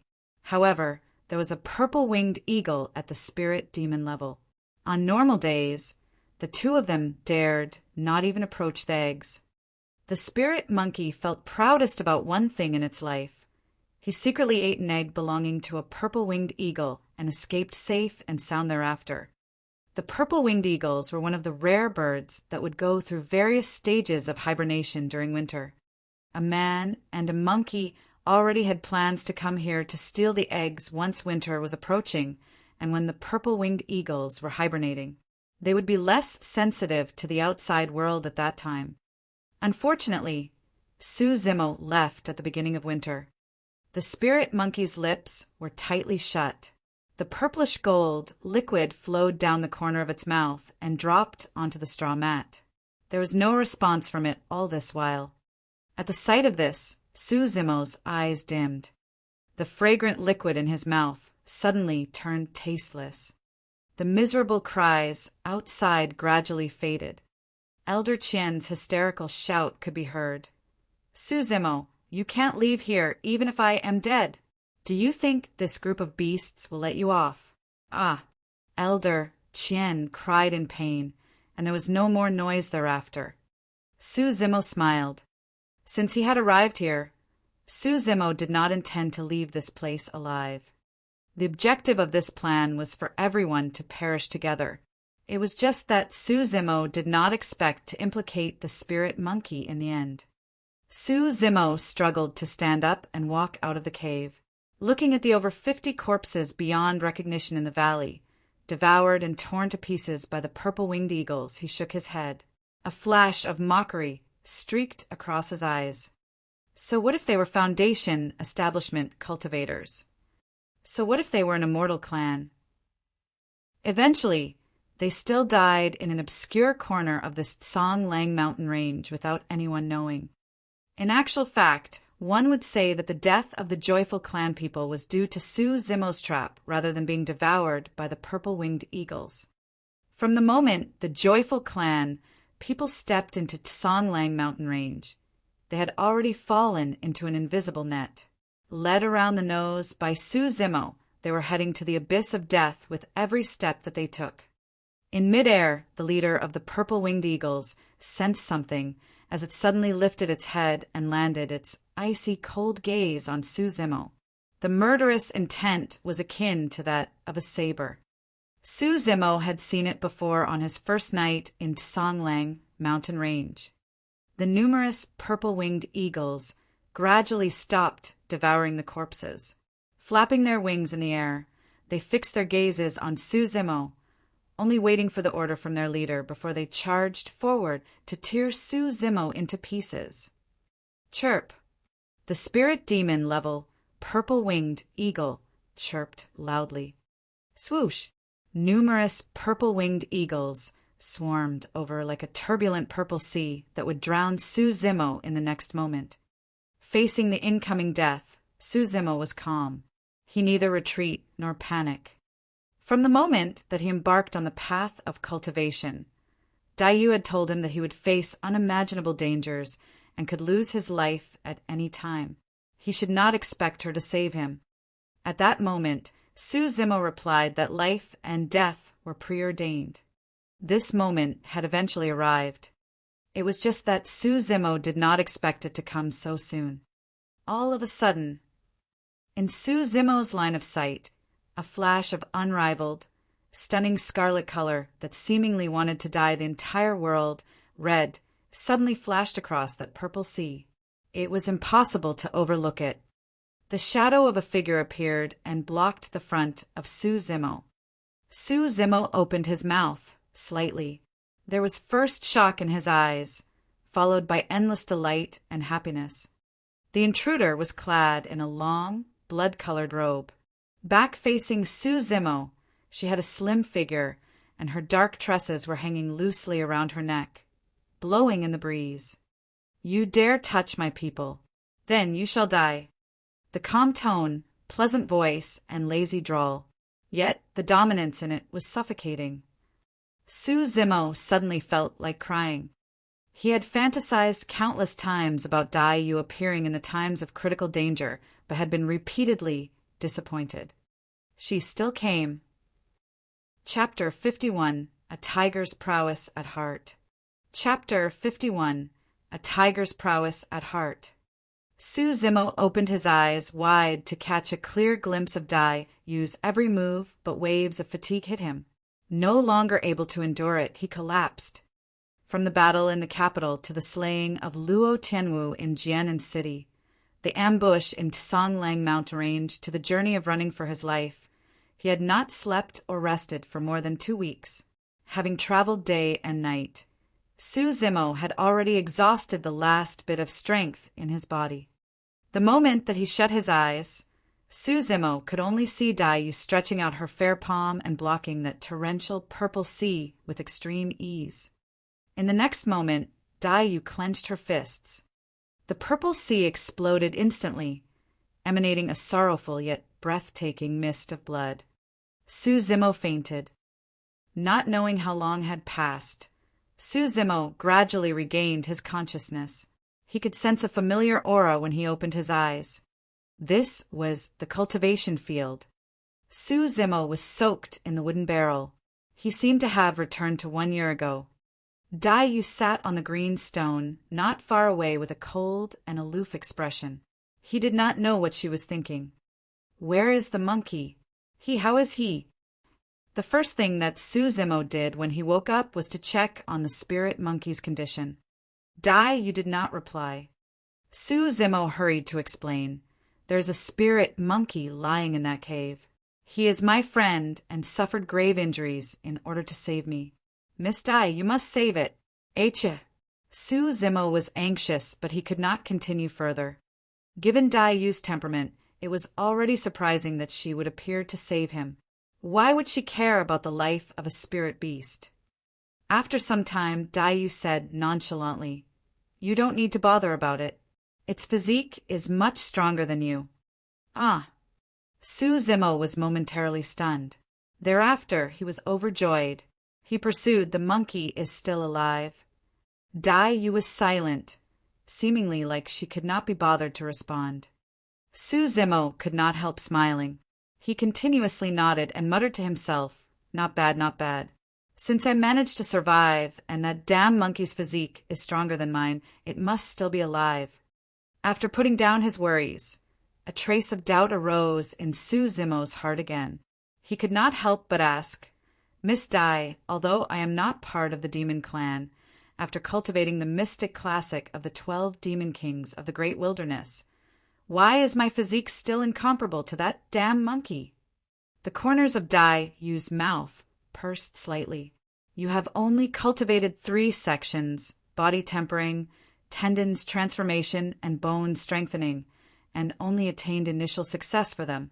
The most difficult part of this skill that will cause great changes to your body are all at the later sections. You're still far from it." Su Zimo nodded. Looking at his body, he discovered that his right arm, which had almost become invalid, was completely fine now. There were no traces of injury on his body at all. "How long have I been sleeping?" Su Zimo asked. 10 days. Su Zimo was secretly shocked. He had suffered such grave injuries. Initially, he had felt very fortunate to have escaped death and thought that he would not recover completely. Unexpectedly, he was almost fully recovered in just 10 days after Dai Yu saved and brought him back. It was not just that. After this battle, Su Zimo felt that his body had become significantly stronger and more powerful. His bones were tough and strong. He had attained initial success in the bones strengthening section. This could be called bringing the dying back to life with a miraculous cure. Was there anything else that Dai Yu could not do? Although Dai Yu had told Su Zimo from the beginning that he was not allowed to inquire about her background and identity, Su Zimo often pondered deeply about it in private. Who exactly was Dai Yu? At what cultivation realm was she at? Suddenly, Su Zimo sensed something and looked over. On the green stone, Dai Yu was looking at Su Zimo calmly. Both her eyes were as crystal clear as water. They were beautiful and glistening with traces of ripples. For some unknown reason, Su Zimo suddenly felt a little nervous. "Miss Dai Yu, I have to go now." Su Zimo's expression froze, and his mind went blank. "You're not coming back?" "Yes." Su Zimo was silent and in low spirits. In that instant, the joyful feelings of surviving a calamity vanished completely into the thin air. Dai Yu said, "I can't teach you anymore. Hence, I have planted a spirit root in you. The quality won't be any lesser than the heaven spirit root. For your next steps, go look for an immortal cultivation clan to join. Can a spirit root be planted? Others cannot, but I can." Dai, you seem to have thought of something. She smiled faintly and said, "After going into immortal cultivation, you can also execute sword kinesis flight. You won't be in such embarrassing situations again. Cultivators could execute sword kinesis flight and take down the enemy's head within 1,000 miles. It would be untrue if one were to say that he was not envious of this." If he had heard this news earlier, Su Zimo would definitely feel thrilled and overjoyed. However, Su Zimo really could not lift his spirits now. Why? After a long time of silence, Su Zimo looked up and asked, "Do you know why I led you onto the path of cultivation?" Dai Yu questioned him instead. Su Zimo shook his head. 1 year ago, when Su Zimo was down and out and almost lost everything, Dai Yu appeared before him and asked, "Do you wish to cultivate?" That scene, those words, Su Zimo would never forget them for life. However, Su Zimo did not know why Dai Yu had imparted him demon clan cultivation technique and taught him cultivation. There are 2 reasons. First, when we met 3 years ago, I was at my weakest state. It can be considered that you saved my life by bringing me here. Over the next 2 years, you prepared meals and sent them to my doorsteps every day, never stopping once. Although I ignored you, I remember all of it. At the mention of this, Dai Yu's slender figure left the green stone. Her entire charisma transformed, exuding an air of arrogance overriding the heaven and earth and could not be overlooked. She raised her voice and said, I, Dayu, had never pleaded with anyone or owed anyone anything except for you. Imparting you cultivation techniques is considered the closing of this karma. Suzimo was stunned. Who could be so certain of not pleading with anyone in their entire life? Even immortals could not help feeling fearful at times. To not plead with anyone for life and attain Dayu success, it was hard to imagine the adversities that one would need to experience. There is also another reason. I saw my old self in you. Dayu looked at Suzimo and said, Your exterior appearance is frail and weak, but you have the prowess of a tiger at heart. It is just that this ferocious tiger has been in a deep slumber. 1 year ago, the departure of your childhood sweetheart and the bullying by perfected Songlang had awakened this ferocious tiger in your heart. Do you still remember your reaction when that rogue came to murder you 1 year ago? Suzimo pursed his lips gently and did not utter a word. You almost killed him. Dayu continued. Who would imagine that a frail and weak-looking scholar would have such a calm look in his eyes when he felt murderous? Your wrists were so steady. At that moment, in my eyes, you were a jade that had not been carved and polished. You are born to venture into the cruel and bloody cultivation world. Suzimo felt a little emotional. If Dayu had not led him onto the path of cultivation back then, he would most likely have died of depression in the remaining years of his life, much less to mention the blood feud of the Su family. Even if he was a tiger at heart, he did not have a spirit root. Hence, he could only be an old tiger without any claws. Seemingly sensing Suzimo's thoughts, Dayu furrowed her brows gently and said in puzzlement, Your endowment is 1 in a million, but you lacked a spirit root. Logically, everyone should be born with a spirit root. It is just that there is differentiation between the stronger and weaker spirit roots. However, in this part of the world, many people don't have a spirit root. This is very strange. After pausing for a while, Dayu shook her head and said, Forget it. There are hidden secrets in every part of the world. I don't have the time to probe either. I should be leaving. Having said that, Dayu's figure moved and she headed outside. Suzimo hurriedly jumped out from the wooden barrel, casually grabbed a piece of clothing to cover himself, and chased after her. Chapter 52. Transformed into butterflies and left. Chapter 52. Transformed into butterflies and left. Miss Dai, where are you going? Suzimo chased all the way to the courtyard, feeling reluctant to part with her. He called out loud, Of course it's back to my world. Dayu turned around and looked at Suzimo with a smile on her face as she said jokingly, You and I are from 2 different worlds. This was what Shen Mingqi said to Suzimo when she left him back then. Now that the same words were spoken by Dayu, there was no contempt in it. Instead, it seemed as if they were very good long-time friends and were joking with each other. Of course, there was a hint of melancholy to it. Dayu had never used this tone when she spoke to Suzimo. She seldom smiled at him. It was not until now that Suzimo realized that Dayu was really leaving him. But you haven't taught me the remaining cultivation techniques of the mystic classic of the 12 demon kings of the great wilderness. How can you leave? Suzimo racked his brains and finally came up with a reason. Dayu shook her head. You already have the spirit root. You should join the immortal sect. Don't continue with your demon cultivation. Why? Suzimo frowned, saying, I want to continue with demon cultivation and to learn immortal cultivation. Immortal and demon cultivation. Dayu's beautiful eyebrows raised slightly.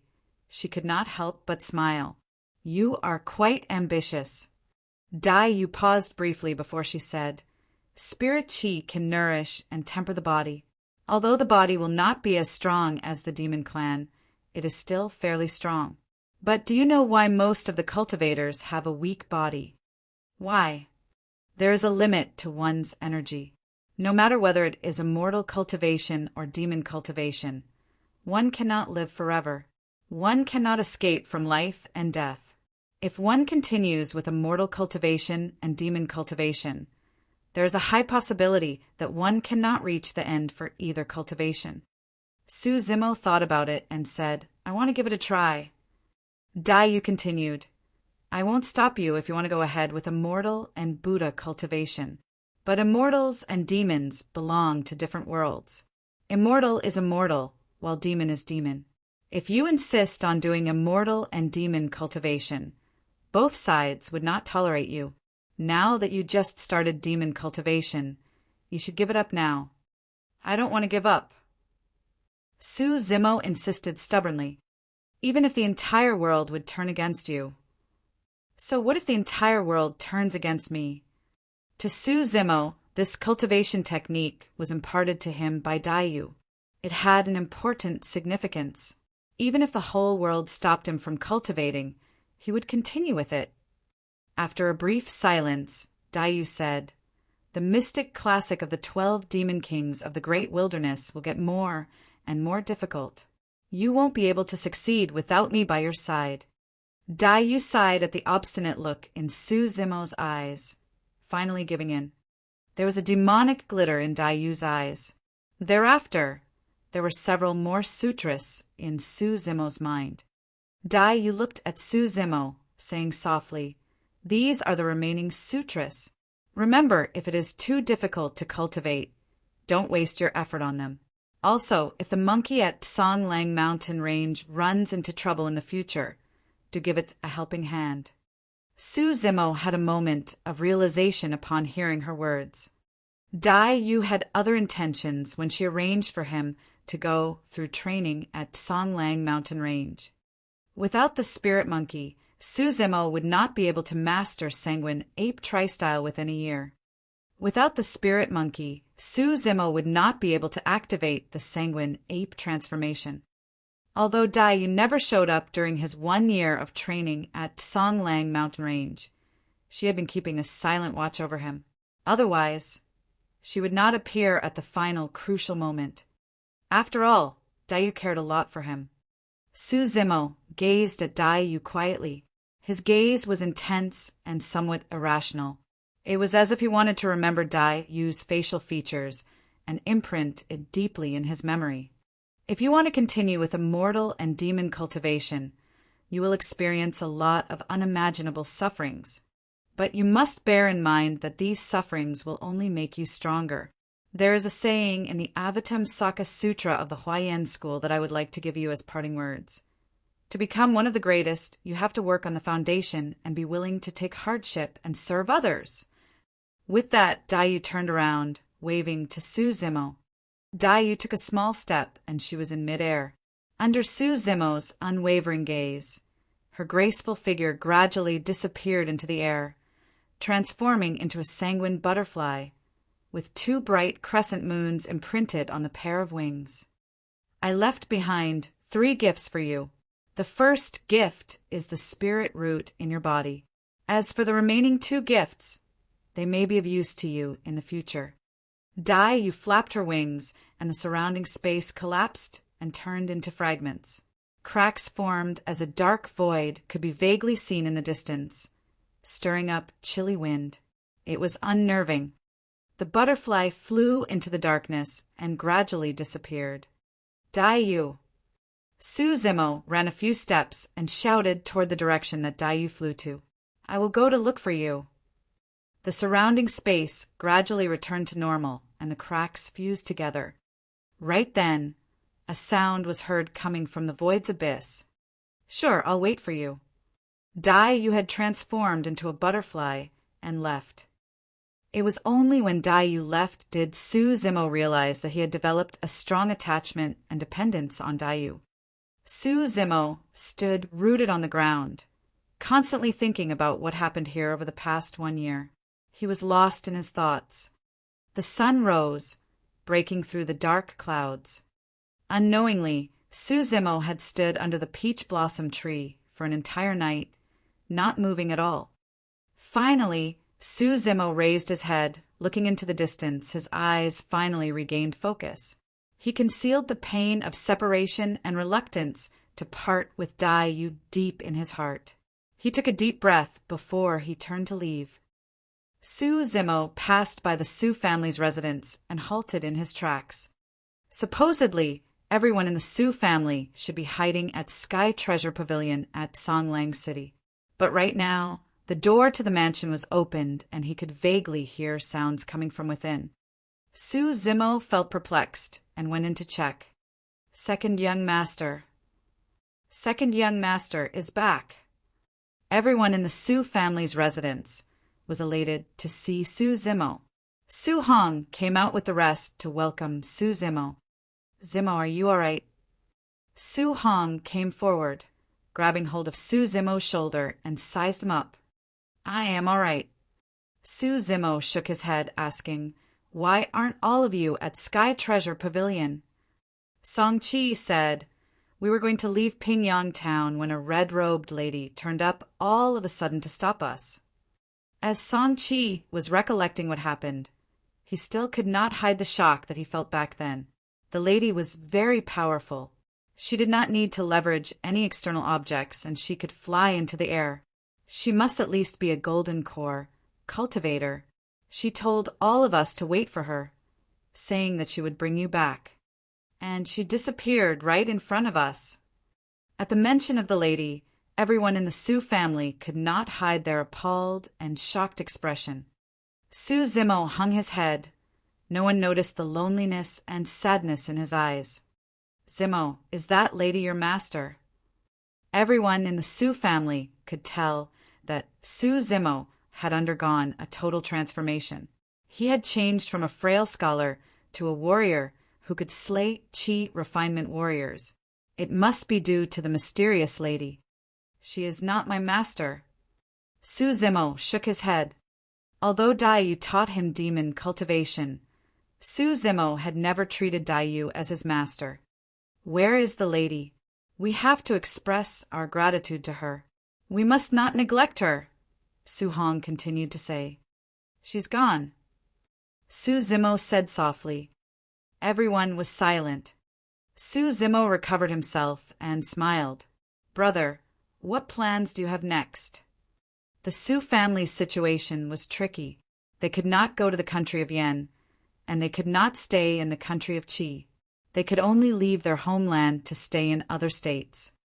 I have no idea as well.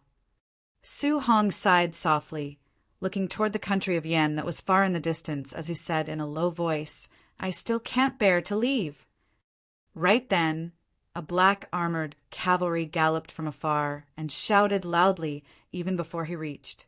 Report, young master, the country of Yan's army are closing in. There are at least hundreds of thousands of them. Among them were cultivators as well. Chapter 53. Su Hong was crowned king. Chapter 53. Su Hong was crowned king. The army of the country of Yen.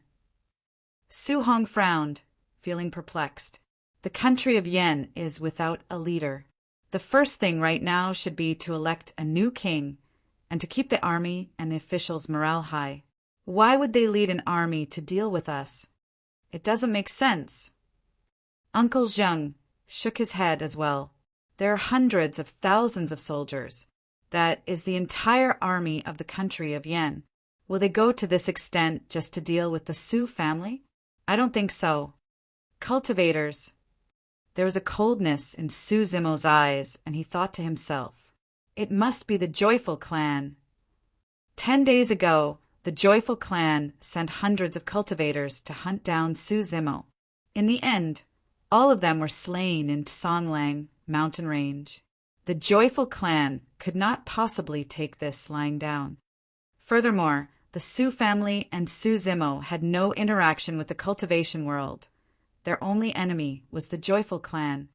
Brother, bring the Su family to retreat to Songlang City first. I will follow thereafter, Su Zimo said in a deep voice. Su Zimo had just finished a sentence, and he seemed to sense something, looking into the far distance. At the far end of the sky, there was a group of more than 1,000 people rushing over in alarming speed. All of them were cultivators and they were executing the sword kinesis flight in mid-air. Su Zimo squinted his eyes. He could see them very clearly. The cultivators were moving at a fast speed. They were already at the Foundation establishment realm. This was a group that was made up entirely of Foundation establishment cultivators. Could the joyful clan be so powerful? It's too late. Song Chi looked grim as he shook his head. Su Hong clenched his fists, saying in a cold voice, "I will gather the black armored cavalry. We can't possibly sit here waiting for our deaths." "Wait a minute." Su Zimo stopped Su Hong, shaking his head. "Don't act rashly. We will act according to the circumstances." Regardless of whether it was Su Hong or Song Chi, they had not sparred with Foundation establishment cultivators before. But Su Zimo knew the abilities of the Foundation establishment cultivators very well. If the group of more than 1,000 Foundation establishment cultivators attacked them, a 50,000-strong black armored cavalry would be wiped out, notwithstanding a 5,000-strong black armored cavalry. They were not at Songlang mountain range. Su Zimo was not the opponent of one Foundation establishment cultivator, let alone 1,000 Foundation establishment cultivators. They could do nothing but wait.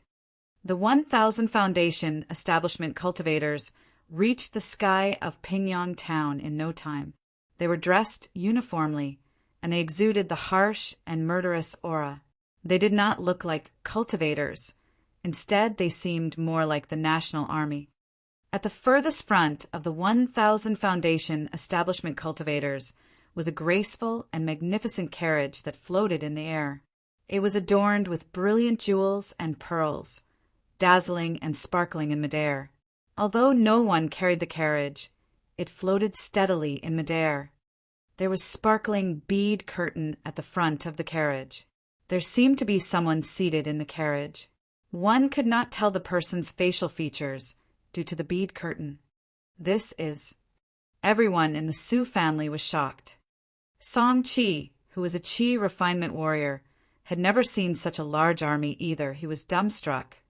"Something is wrong," Uncle Zheng said softly. The markings on the cultivators' costumes seemed to be that of the great Zhou dynasty. Every Foundation establishment cultivator who was in midair had an exquisite 5-clawed golden dragon imprinted on the sleeves. It was very realistic and majestic. Right then, the leader of the Foundation establishment cultivators came out from the crowd. He wore a golden Taoist robe and stood floating in the air. He swept his sharp gaze over everyone in the Su family, pausing slightly when he saw Su Zimo. He then took out a golden silk from his storage bag and spread it out. Su Hong and Uncle Zheng had a big shock at the sight of the golden silk, exclaiming in surprise, "The Emperor's imperial edict!" The great Zhou dynasty was the only one who had the right to issue the golden silk, and it was from the Emperor of the great Zhou dynasty. Who was the Emperor of the great Zhou dynasty? He was the supreme leader of the great Zhou dynasty. He had achieved a lot of meritorious deeds, surpassing the ancients and dazzling contemporaries, holding absolute power in his hands. If the emperor was angered, millions of people had to die. Since the imperial edict was issued, every state in the great Zhou dynasty had to submit unconditionally. Otherwise, it would be seen as an act of defiance, and they would be punished by the great Zhou dynasty. King Qian of Yan was unscrupulous and framed loyal subjects, causing chaos to his country and governance. It is right that he be removed. It was said that Su Hong is the son of Su Mu, and he is well loved by the people and has courage and wits, loving the people like his own. He is qualified to be the next king. I hereby issue this imperial edict, crowning him as king. Everyone is to spread the news and not to hinder the spreading of this edict.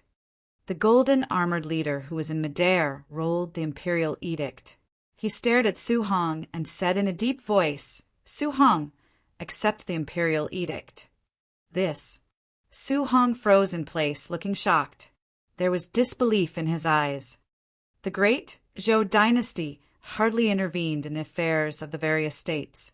It was rare that it would issue imperial edicts, let alone crown someone as the king of a vassal state.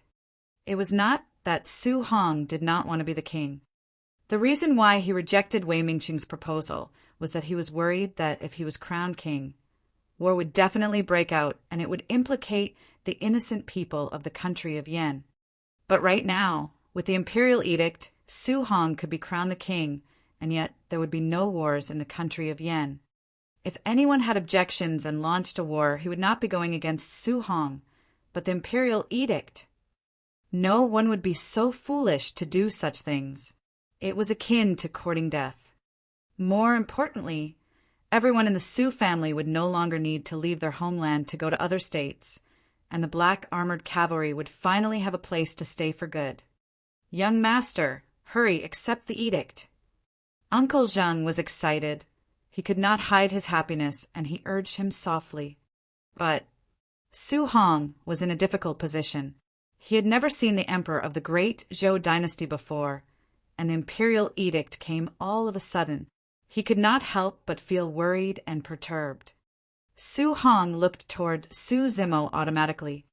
Su Zimo frowned, shaking his head. He had never seen anyone from the great Zhou dynasty as well. The only possibility was that it was Dai Yu's doing. Before Dai Yu left, she told Su Zimo that she had left 3 gifts for him. One of them was the spirit root, but she did not tell him the remaining 2 gifts. Could it be that one of the gifts was the crowning of his older brother? But that did not make any sense. Su Zimo felt baffled. He whispered to his older brother, "Brother, you should accept the edict first." Su Hong nodded and took a deep breath, making a bow, before he knelt down on one knee, saying in a low voice, "Su Hong accepts the imperial edict." The golden-armored leader waved his hands, and the imperial edict landed softly on Su Hong's hands. It sparkled with gold radiance, exuding a majestic aura, as if the emperor was here. Right then, fumes and dust billowed in the wind from not too far away. There was a thunderous sound of hooves. The country of Yan's army had just arrived. They were led by famed generals of the country of Yan. Among them was Wei Mingqing, the general of Jian City. Hundreds of thousands of soldiers came galloping over. There were so many of them, one could not see the end of the line. The generals at the front line dismounted and knelt down on one knee at sight of Su Hong, shouting loudly, "We pay respects to the king! We pay respects to the king!" Hundreds of thousands of soldiers yelled, and the loud voices resonated. The Su family finally realized that the hundreds of thousands of soldiers were not here to seek revenge. Instead, they were here to pay respects to the new king of the country of Yan and to welcome him back to stand guard at the capital. Although this was a good piece of news, the Su family seemed to be at a loss. They felt that everything was surreal and they seemed to be dreaming. Su Zimo raised his head, looking toward the carriage that was floating in midair. He fixed his gaze on it as if trying to see through it. Swoosh! A porcelain white fair arm reached out from the carriage to lift the bead curtain. A beauty came walking out from the carriage. She was dressed in a yellow long dress, with a ribbon tied at her waist, fully accentuating her exquisite figure. The lady had complexion that was fair as snow. She looked refreshing and mesmerizing. The moment she exited the carriage, the graceful and magnificent carriage seemed to pale in comparison to her. "Zimo, didn't I say that we will definitely meet again?" The lady waved her hands at Su Zimo, smiling. Chapter 54, Annihilation. Chapter 54, Annihilation. Upon hearing what the lady said, everyone present could not help but brim with curiosity. Swoosh, swoosh, swoosh. Everyone fixed their gaze on Su Zimo. The Su family gaped in shock. Everyone could tell that the lady in front was from a noble family and had a powerful background. She could likely be from the great Zhou dynasty's royal family. From the tone of the lady, the Su family were further surprised that the lady seemed to be on close terms with second young Master Su. The foundation establishment cultivators behind the lady stared at Su Zimo, envy and jealousy evident in their eyes. There was a hint of provocation in the eyes of the golden armored leader. Yao Shui controlled a flying sword and landed on the ground, gazing at Su Zimo, who looked astonished. She pursed her lips as she smiled. "Don't you recognize me?" "You?" Su Zimo finally recovered himself, smiling. "Are you the disciple from Azure Frost Sect?" "Yes." Yao Shui nodded, pausing before she continued. "However, I am a princess of the great Zhou dynasty as well. My surname is Ji. Back then we came together by chance, and I hid the fact from you. Will you blame me for that?" Su Zimo smiled, shaking his head. Ji was not a common surname. If Yao Shui revealed her surname back then, he would most likely have guessed her background from her surname. But now that he thought about it, there were some clues that pointed to her identity. Ji Yaoshua knew everything about Sky Treasure Pavilion and could gift Su Zimo with a Sky Treasure gold badge casually. Ordinary foundation establishment cultivator would not be able to do that. "We are old acquaintances. Aren't you going to invite me for tea?" Ji Yaoshua bent her head to the side, blinking at him. "Sure, come over to my place." Su Zimo nodded to Su Hong, telling him to rest assured before he brought Ji Yaoshua to his mansion. The golden armored leader brought several foundation establishment cultivators with him and followed them to the mansion. He seemed to be worried that they would be spending time alone. Su Zimo and Yao Shui sat at a round table at the courtyard. There were 2 cups of fragrant tea that were piping hot. The golden armored leader and the rest stood behind Yao Shui. The golden armored leader stared at Su Zimo. There was hostility in his eyes. Su Zimo had already noticed it, but he did not let it bother him. "Yao Shui, why?" "Audacious." Su Zimo had a lot of doubts and was just about to ask Yao Shui some questions when he was yelled at by the golden armored leader. "It is a taboo for a mere mortal to call the princess by her name." The golden armored leader sneered. There was contempt in his eyes as he stared at Su Zimo. "Dai Su." Without waiting for Su Zimo to speak, Ji Yaoshua arched her eyebrows, speaking in a low voice. "It is none of your business how Zimo addresses me. Wait by the side." "Third princess, the emperor ordered me to ensure your safety and not to leave your side." Dai Su bowed slightly, cupping his fists. "Then keep your mouth shut." Ji Yaoshua gave a sideways glance to Dai Su, sending him a look of warning. "Yes, princess." Dai Su looked upset. He glared at Su Zimo before he answered. Su Zimo remained composed. He ignored Dai Su's provocation and did not look in his direction. Ji Yaoshua smiled apologetically at Su Zimo and said, "A few days ago there was a secret report from Sky Treasure Pavilion, and I happened to chance upon it. From the description, I guess that you were the one who killed the king of Yen. Therefore, I begged my father to issue an imperial edict and came with all of them." Ji Yaoshua did not tell him everything, but Su Zimo could roughly guess what was going on. Before that, the emperor must have sent people to conduct a detailed check on the Su family. "Are you pleased with this arrangement?" Ji Yaoshua smiled as she asked. "It's pretty good." Su Zimo nodded. With this imperial edict, Su Hong could be crowned the king without engaging in any fights, and the surrounding states would not dare to intrude on the country of Yan's territory. To him, this was a big favor. But Su Zimo was not someone to flatter people. Instead, he would remember their kindness deep down inside his heart. "Why do you bring so many foundation establishment cultivators with you?" Su Zimo continued to ask. Ji Yaoshua frowned slightly, saying, "After returning to the clan, I conducted some investigations on Joyful Clan and discovered that the cultivators are involved in evil deeds. They always abducted women and made use of their yin energy to supplement their own yang energy to aid their cultivation. I intend to eliminate this clan, but..." Ji Yaoshua paused slightly. There was a flash of doubt in her eyes. "But what?" Su Zimo could roughly guess the reason, but he did not reveal anything. Ji Yaoshua continued, "But I found out that more than 100 Joyful Clan cultivators had died at Songlang mountain range, and they had been through a very vicious fight. It felt as if they were hunting down one man, but was instead killed." At the mention of this, Ji Yaoshua raised her head to look at Su Zimo.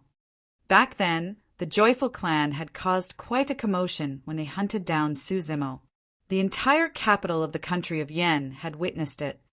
"Oh!" Su Zimo expressed his shock at hearing the news. His reaction was appropriate and suitable. Ji Yaoshua thought to herself, although Zimo is very capable and he is very powerful in close combat, he would not have the capabilities to slay Foundation establishment cultivators. It should not be him. Instead, it must be someone else. After a brief silence, there was a flash of surprise in Ji Yaoshua's eyes. This is not the worst part. When we reached the place where the Joyful Clan inhabited, we realized that the entire clan was reduced to rubble. Bones and corpses were strewn everywhere. No one was alive.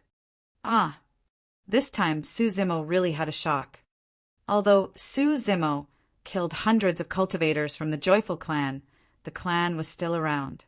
If there was a chance, the Joyful Clan would definitely seek revenge. 10 days had passed, but there were no news from the Joyful Clan. Su Zimo could not help but be on tenterhooks.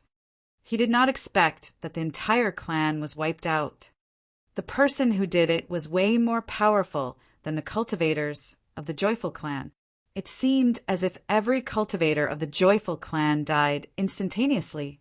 It was definitely a different person from the person on Songlang mountain range, Ji Yaoshua said. Su Zimo was reminded of a red-robed figure and a cold and stunning face.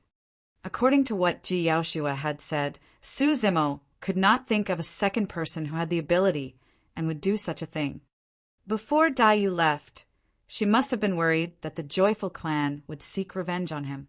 Therefore, she decided to take drastic measures by annihilating the entire clan, so that he would be free of troubles. However, Su Zimo would never tell anyone about this. Ji Yaoshua let out a long breath before she smiled and said, "Let's not talk about this. Other than to crown a new king, there is another reason why I made this trip, and it is because of you." "What is it?" Su Zimo asked. Ji Yaoshua took a stone that was the size of a fist out from her storage bag, placing it on the round table. She smiled as she asked, "Zimo, do you know what this is?" "Spirit stone." "Unlikely." Su Zimo shook his head. "This is a testing spirit stone. It can tell whether someone has a spirit root and as well as the grade of the spirit root." Ji Yaoshua went on to explain. "Zimo, given your capabilities, if you have a spirit root, even if it is the most ordinary spirit root, you will have huge achievements in the future. The clan has promised that I can bring someone with spirit root to join the clan. It doesn't matter even if it is the most ordinary spirit root. Zimo, you should give it a try." Chapter 55, The 5 Main Clans.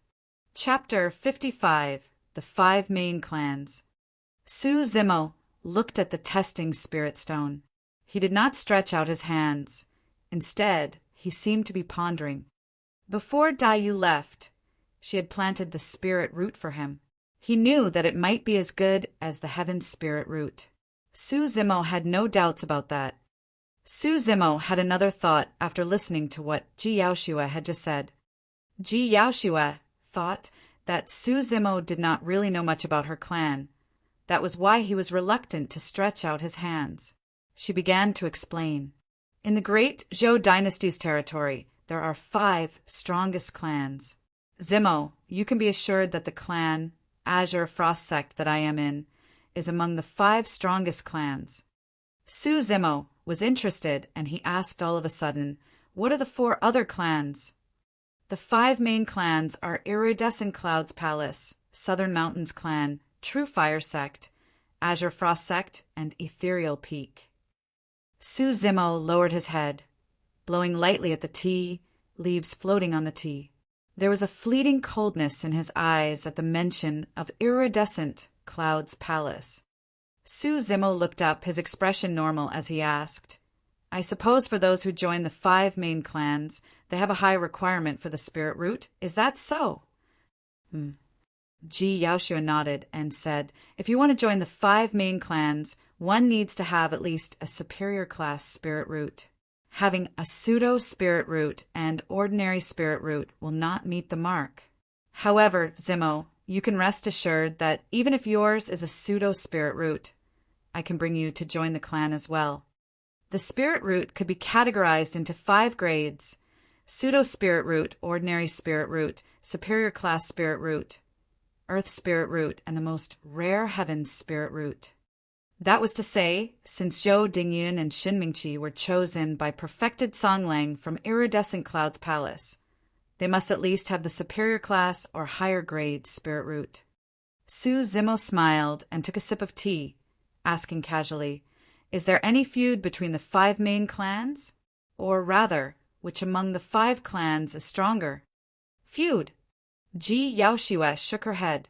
"This I do not know, but Iridescent Cloud's Palace and True Fire Sect are situated quite close to each other and have been getting along well.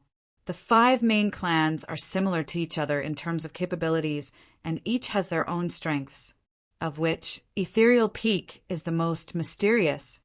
In the Great Zhou Dynasty, we will hold a grand match between clans every 10 years. Every clan within the territory of the Great Zhou Dynasty can take part in it, regardless of its size.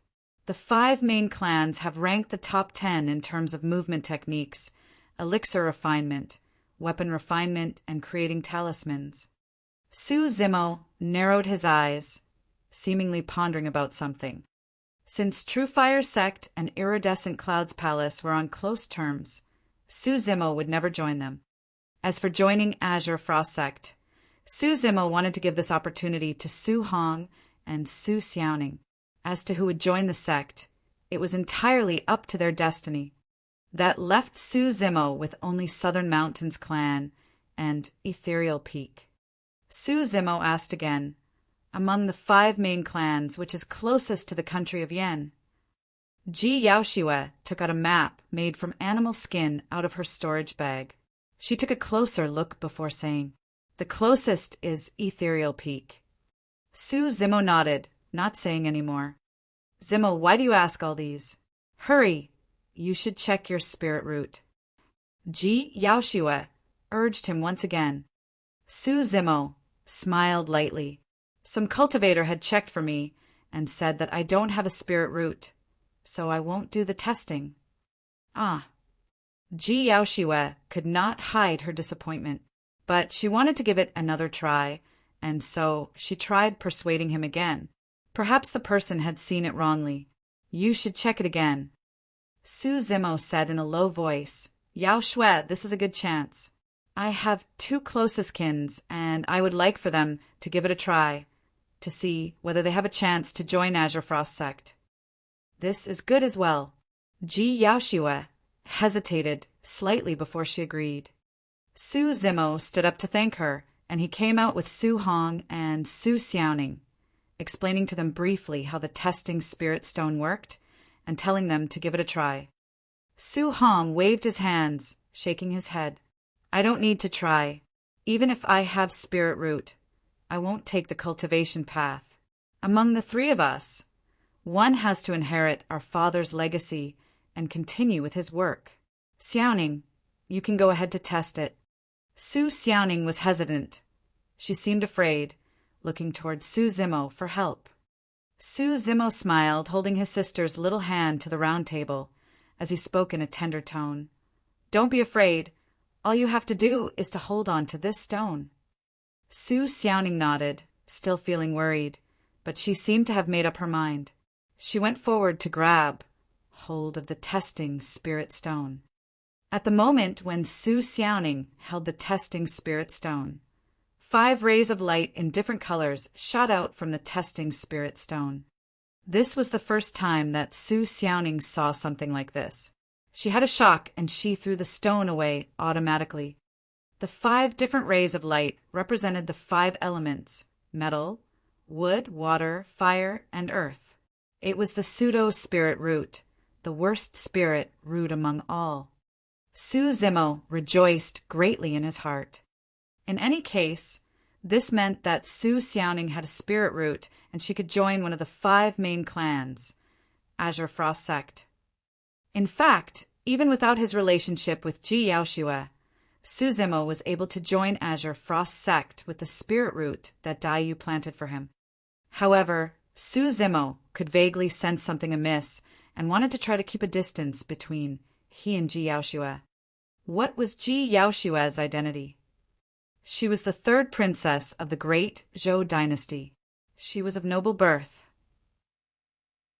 Su Zimo was aware that their encounter this time had riled the guard behind Ji Yaoxue, and he was hostile toward him. If he continued to be on close terms with Ji Yaoxue, he might invite trouble for himself. He was not being afraid of them. It was just that he was still not as powerful, and he could not protect himself.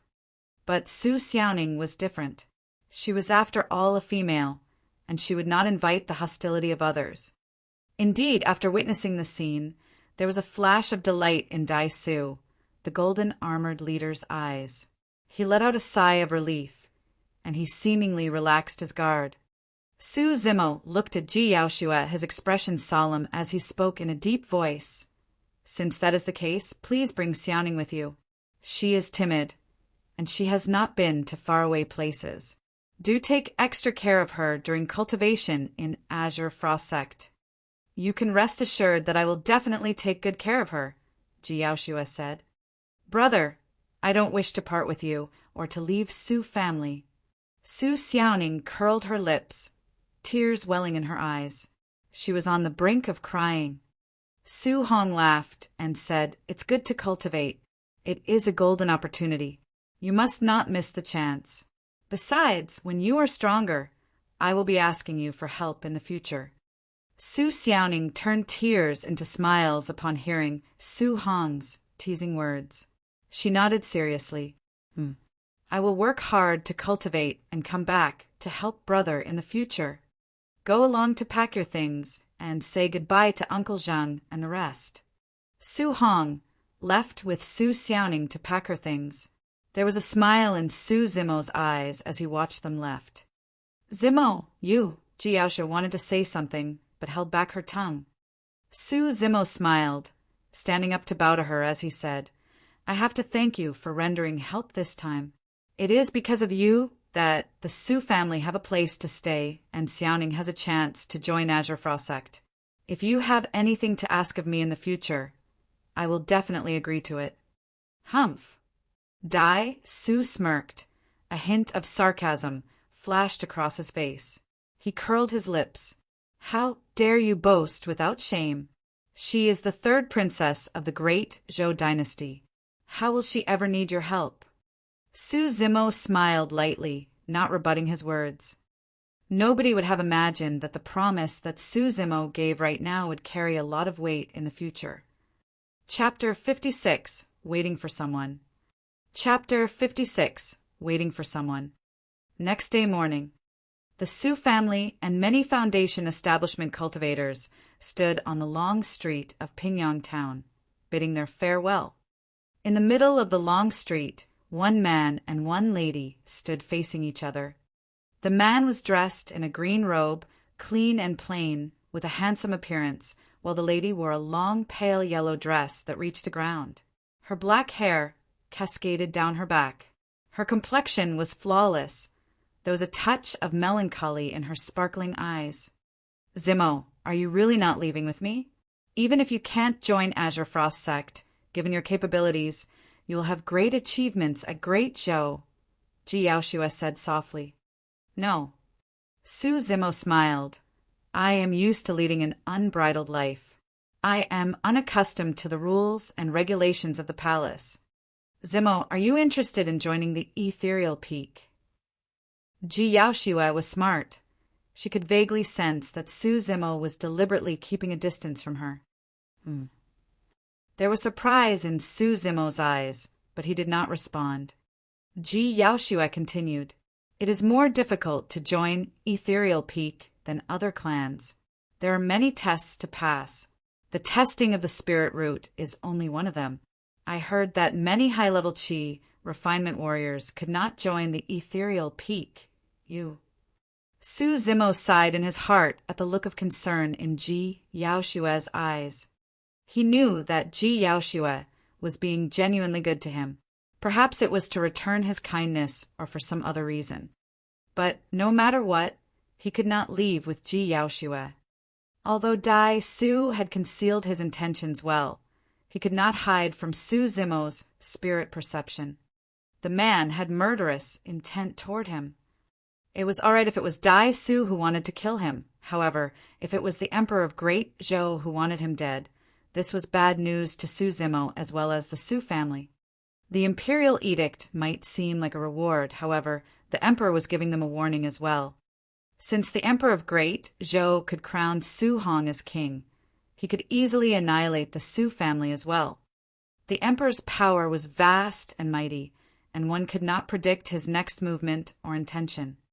Dai Yu might have been ruthless when she sent Su Zimo to the Songlang mountain range, but she was teaching him at the same time that regardless of whether it was the mortal world or the cultivation world, it was no different from the Songlang mountain range, where the strong ruled over the weak, and that was the only way to survive. One had to be able to survive Songlang mountain range in order to be able to venture into the cultivation world. If one was not powerful enough, one could only be passive and be powerless when others preyed on them. Zimo, what plans do you have? Ji Yaoshue continued to ask. Su Zimo replied, to travel 1,000 miles beats reading 1,000 books. I might embark upon an adventure. Su Zimo paused briefly before he bowed to Ji Yaoshue, cupping his fists. Miss Ji, let's bid farewell today. Please take care. Ji Yaoshue looked dismayed upon hearing that Su Zimo addressed her as Miss Ji. After a brief silence, she nodded. Young Master Su, take care as well. Ji Yaoshue boarded the carriage, and the bead curtain dropped to cover her from view. The two of them seemed to be thrown into two different worlds, and they might not be able to see each other again. Su Xiaoning sat on the carriage and looked outside, tears falling down her cheeks. Ji Yaoshue sighed softly as she took Su Xiaoning into her embrace, saying softly, let's go. The carriage flew up into the air, and more than 1,000 Foundation establishment cultivators maneuvered their swords and followed behind, surrounding the carriage to protect the princess. They disappeared from the sky of Pingyang town in no time. At the end of the procession, one of the Foundation establishment cultivators came up to Dai Su and asked softly, Leader Dai, do we still need to kill Su Zimo? No need. At least he is tactful. He did not reach out for a yard after taking an inch. Dai Su sneered. He is just a mere mortal.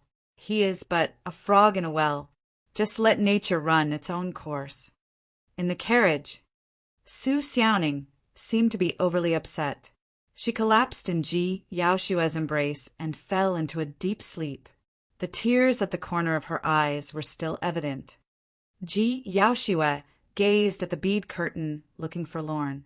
She frowned slightly, sorrow etched in her features, looking pitiful.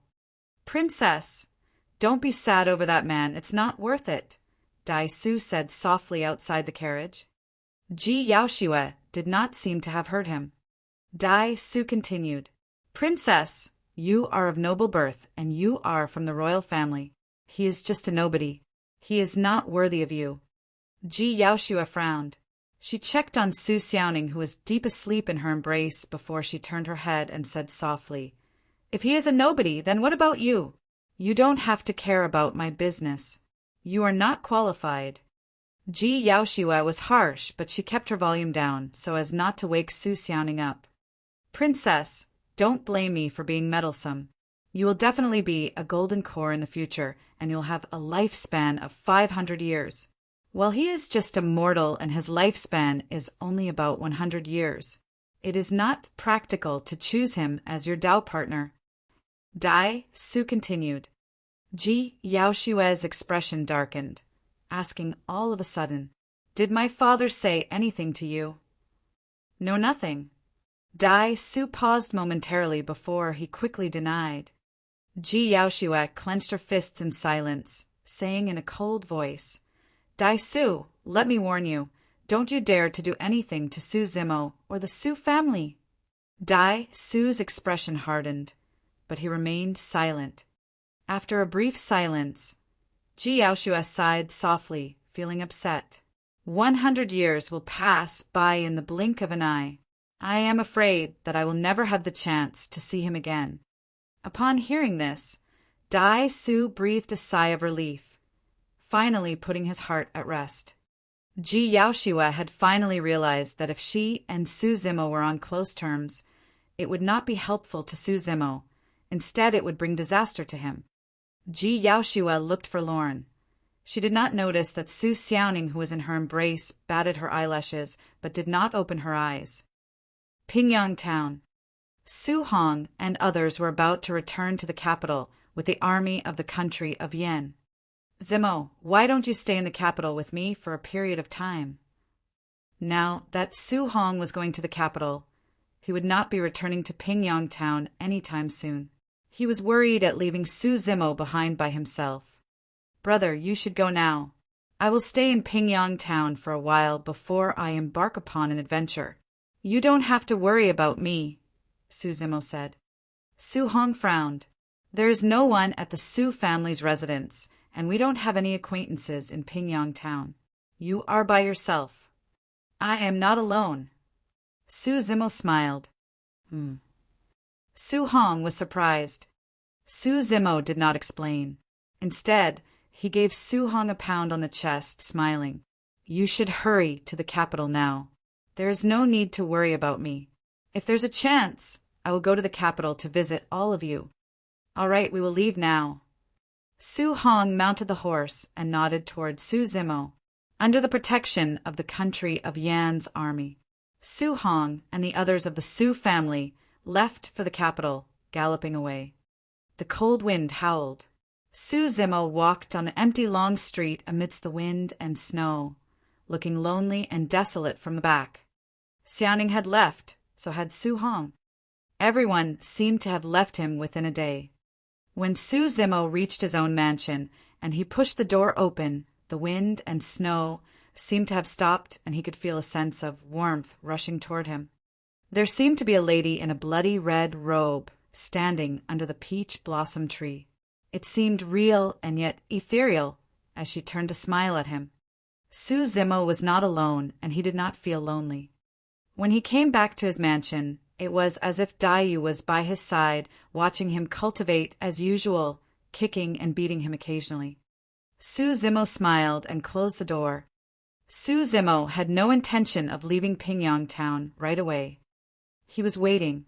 He was waiting for someone. Just like that night 1.5 years ago. Chapter 57. The Wine to Send Him on His Way. Chapter 57. The Wine to Send Him on His Way. Winter had passed, and spring was here. 2 years ago, Perfected Songlang inadvertently passed by Pingyang Town and brought 2 people away with him, and that directly or indirectly changed the fate of many people. Zhou Dingyan was one of them.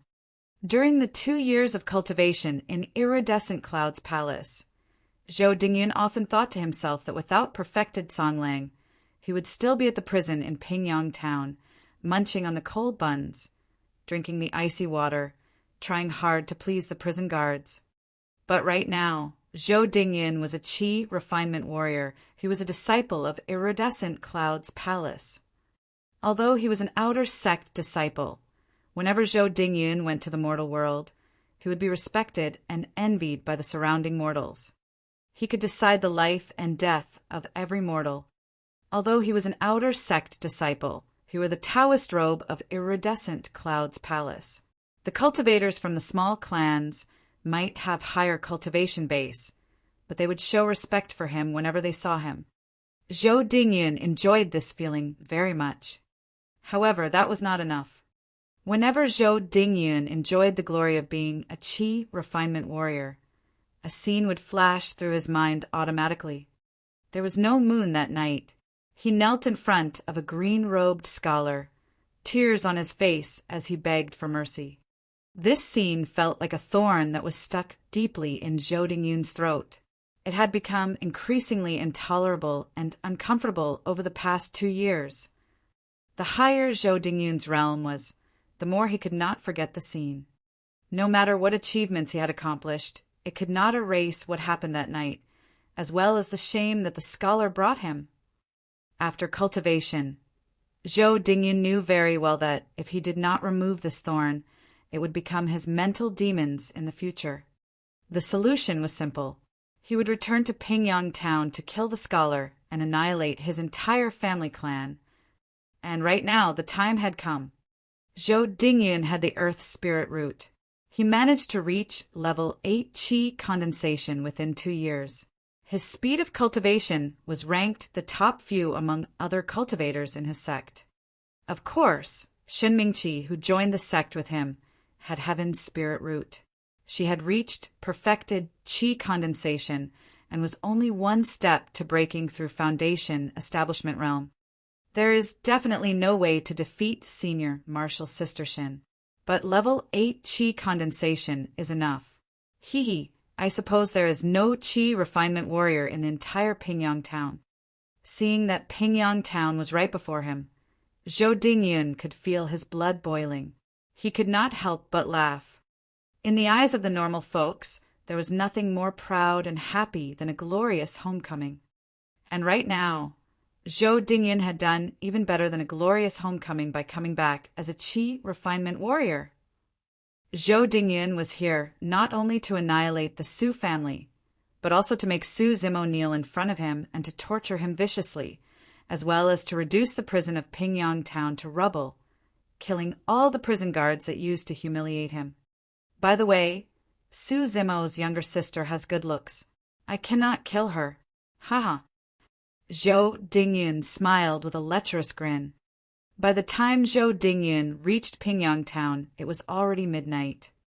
It was a dark and gusty night. It was no different from that night 2 years ago. There was no one on the empty street. Zhou Dingyun maneuvered his flying sword to reach Su Zimo's mansion. Zhou Dingyun felt deeply about the familiar mansion. 2 years ago, when he was here to assassinate Su Zimo, he had to climb over the wall carefully to get into the mansion. Right now, he could be open about going into the mansion. To put it more accurately, he could fly into the mansion. He wondered how Su Zimo would react when he saw him execute sword kinesis flight. Would he be scared stiff? Would he kneel down right away, kowtowing to him, begging him for mercy? Zhou Dingyun was full of anticipation. Zhou Dingyun came to the courtyard and looked around. It was no different from how it was 2 years ago. It was the beginning of spring. The peach blossom tree at the courtyard looked the same. The flowers had blossomed and the petals had fallen to the ground. The only change was that there were a sanguine bow and a long saber on the stone table under the peach blossom tree. There was a squeaking sound. The door to one of the rooms in the courtyard opened, and out came a green-robed scholar. The green-robed scholar carried a jar of wine, looked calm and composed. He went to the stone table in the courtyard and took a seat casually, pouring 2 bowls of wine. He looked at Zhou Dingyun, who was in midair, as he said calmly, "Come down, I will treat you to a drink." Zhou Dingyun was stunned. He had thought of all kinds of possibilities when they met, but the scene in front of him was totally beyond his expectation. There was no shock. There was no fear. There was no pleading for mercy. There was nothing at all. The green-robed scholar looked calm and indifferent, making Zhou Dingyun even more eager to kill him. What's with the pretense? Zhou Dingyun sneered. He had done a check on Su Zimo. He had no spirit qi. This meant that 2 years had passed, and Su Zimo was still immortal. Zhou Dingyun was fearless as he descended into the courtyard, coming up to the stone table, asking all of a sudden, "You seem to have known all along that I will be back. Is that so?" "Yes." Su Zimo nodded. "When I let you off 2 years ago, I knew that you would return." Haha, scholars are indeed smart. Zhou Dingyun broke out into laughter. There was mockery in his eyes, but he changed his tone right then. However, your so-called wits seem childish to me. Zhou Dingyun had been observing Su Zimo. He was hoping to sense something from his expression.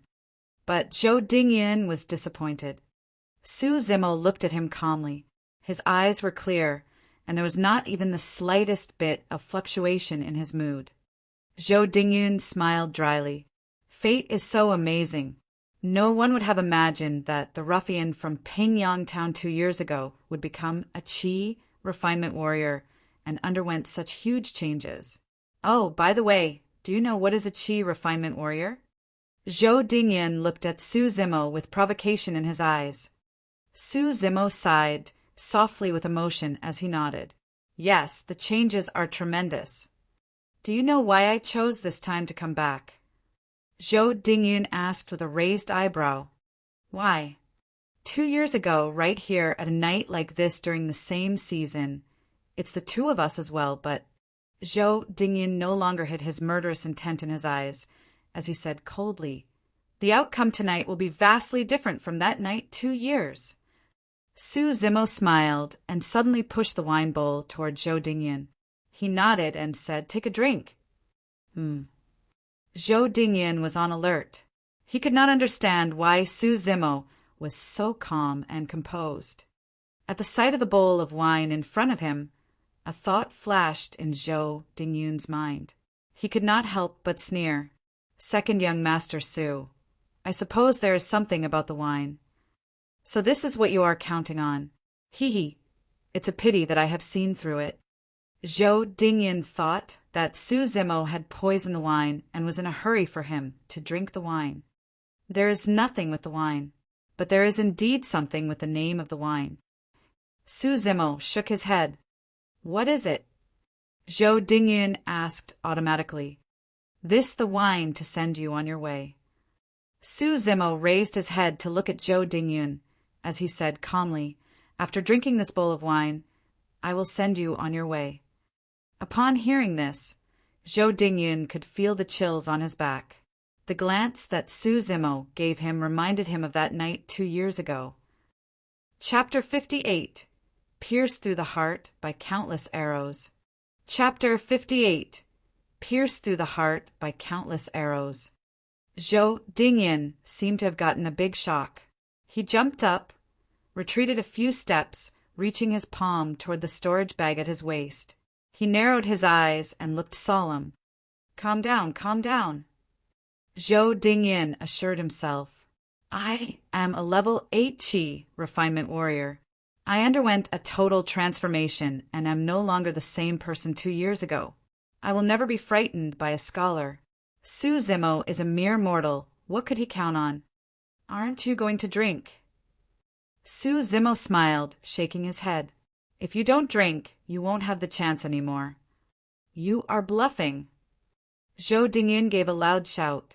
He slapped his palm on the storage bag, maneuvering a flying sword, shooting out a ray of spirit chi from his fingertip. The flying sword shone brightly. Inferior grade, spirit weapon. Zhou Dingyun had the flying sword in his hand. He calmed himself and pointed forward. Right then, the flying sword turned into a ray of light, reaching Su Zimo within seconds. Su Zimo did not move a single inch. He seemed like a monk who was in meditation. The flying sword was right in front of Su Zimo's glabella. It would pierce into it if it went 1 inch further. However, Su Zimo maintained his composure, and he did not bat his eyelids at all.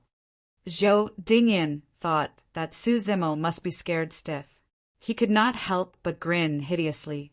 Su Zimo, if you kneel down to beg me for mercy, I can consider not killing you. I think you have gotten something very wrong here.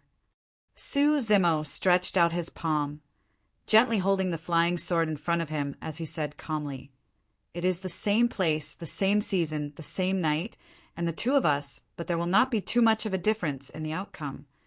There was a look of malice in Zhou Dingyun's eyes as he saw how Su Zimo used his palm to grab hold of the sharp, inferior grade spirit weapon. What a fool! Su Zimo continued, "If there are any changes, it would be that 2 years ago I let you off, but today you won't be able to leave." "Damn! How dare you speak conceited nonsense? I will maim one of your palms first." Zhou Dingyun yelled, ruthlessness in his eyes. He maneuvered the flying sword, exerting force for it to spin. In the meantime, Su Zimo's palm rapped and hit the sword. Pa! There was a sound as loud as thunder. Zhou Dingyun was given a shock. It was not the flying flesh and spurting blood that he was expecting. Instead, Su Zimo's palm was intact. Zhou Dingyun was even more surprised that he had lost control of the flying sword. How could this be? The next moment, Zhou Dingyun turned from shock to aghast at the sight that he witnessed. Su Zimo spread his palm, and the flying sword lay quietly on his palm. It was covered with cracks. Su Zimo released his hand, and the inferior-grade spirit weapon turned into fragments, scattering onto the ground. An inferior-grade spirit weapon was deemed useless. Zhou Dingyun stared at Su Zimo, whose eyes had gradually turned cold. His heart sank deeply to the bottom as well. He finally realized that 2 years had passed, and he had become a level 8 Qi refinement warrior. But second young master, Su, who was in front of him, was no longer the frail scholar back then. He suddenly realized that when Su Zimo said that everything had changed tremendously just now, Su Zimo was not referring to him, but to Su Zimo himself. The bowl of wine on the round table was really meant to send him on his way. But Zhou Dingyun still could not figure out why Su Zimo could shatter his inferior-grade spirit weapon with his blood and flesh. Zhou Dingyun did not wish to find out the reason. Right now, his only thought was to leave this place and try his best to steer clear of Su Zimo. Zhou Dingyun took out a flying sword from his storage bag. This was a pseudo-spirit weapon. It was already unimaginable for outer sect disciples to receive inferior-grade spirit weapons in Iridescent Cloud's palace. However, it had been shattered by Su Zimo's palm. Zhou Dingyun stepped onto the flying sword, rose into the air, and flew out of the mansion. Before he left, Zhou Dingyun could not help but look back. Su Zimo was not in a hurry to get up. He drank the bowl of strong wine on the stone table unhurriedly before he stood up, tied the long saber to his waist, carried the quiver on his back, and took the sanguine bow in his hands. Zhou Dingyun swallowed his saliva, feeling nervous. He turned and used all his energy to maneuver the flying sword, speeding toward the far distance. The wind howled in his ears. Zhou Dingyun could not help but shiver as the wind blew at him. He did not know since when he broke out in cold sweats. Zhou Dingyun left Pingyang town in no time. The Songlang mountain range was not far in the distance. It was pitch dark, and he could vaguely hear growling sounds made by the spirit beasts. Zhou Dingyun let out a long breath, putting his heart at rest. Right then, Zhou Dingyun heard a cold voice coming from behind him. "Do you still remember the vow you made on that night 2 years ago when you knelt down to beg for mercy?" Zhou Dingyun was terror-stricken upon hearing this. He almost lost control of the flying sword, causing him to lose his balance and almost fall off from midair. "Su Zimo." This was Su Zimo's voice. How was that possible? How did he manage to catch up? Zhou Dingyun's face was as white as a sheet, breaking out in cold sweats. He tried all his best to maneuver the flying sword to speed forward while he looked backward. Su Zimo was right behind him. He looked calm, as if he was just casually walking. However, every stride that he took was as far as 20 to 30 feet. He is not using his full force. At the thought of this, Zhou Dingyun seemed to have descended into an ice house. He felt chills all over his body. Su Zimo's voice was heard again.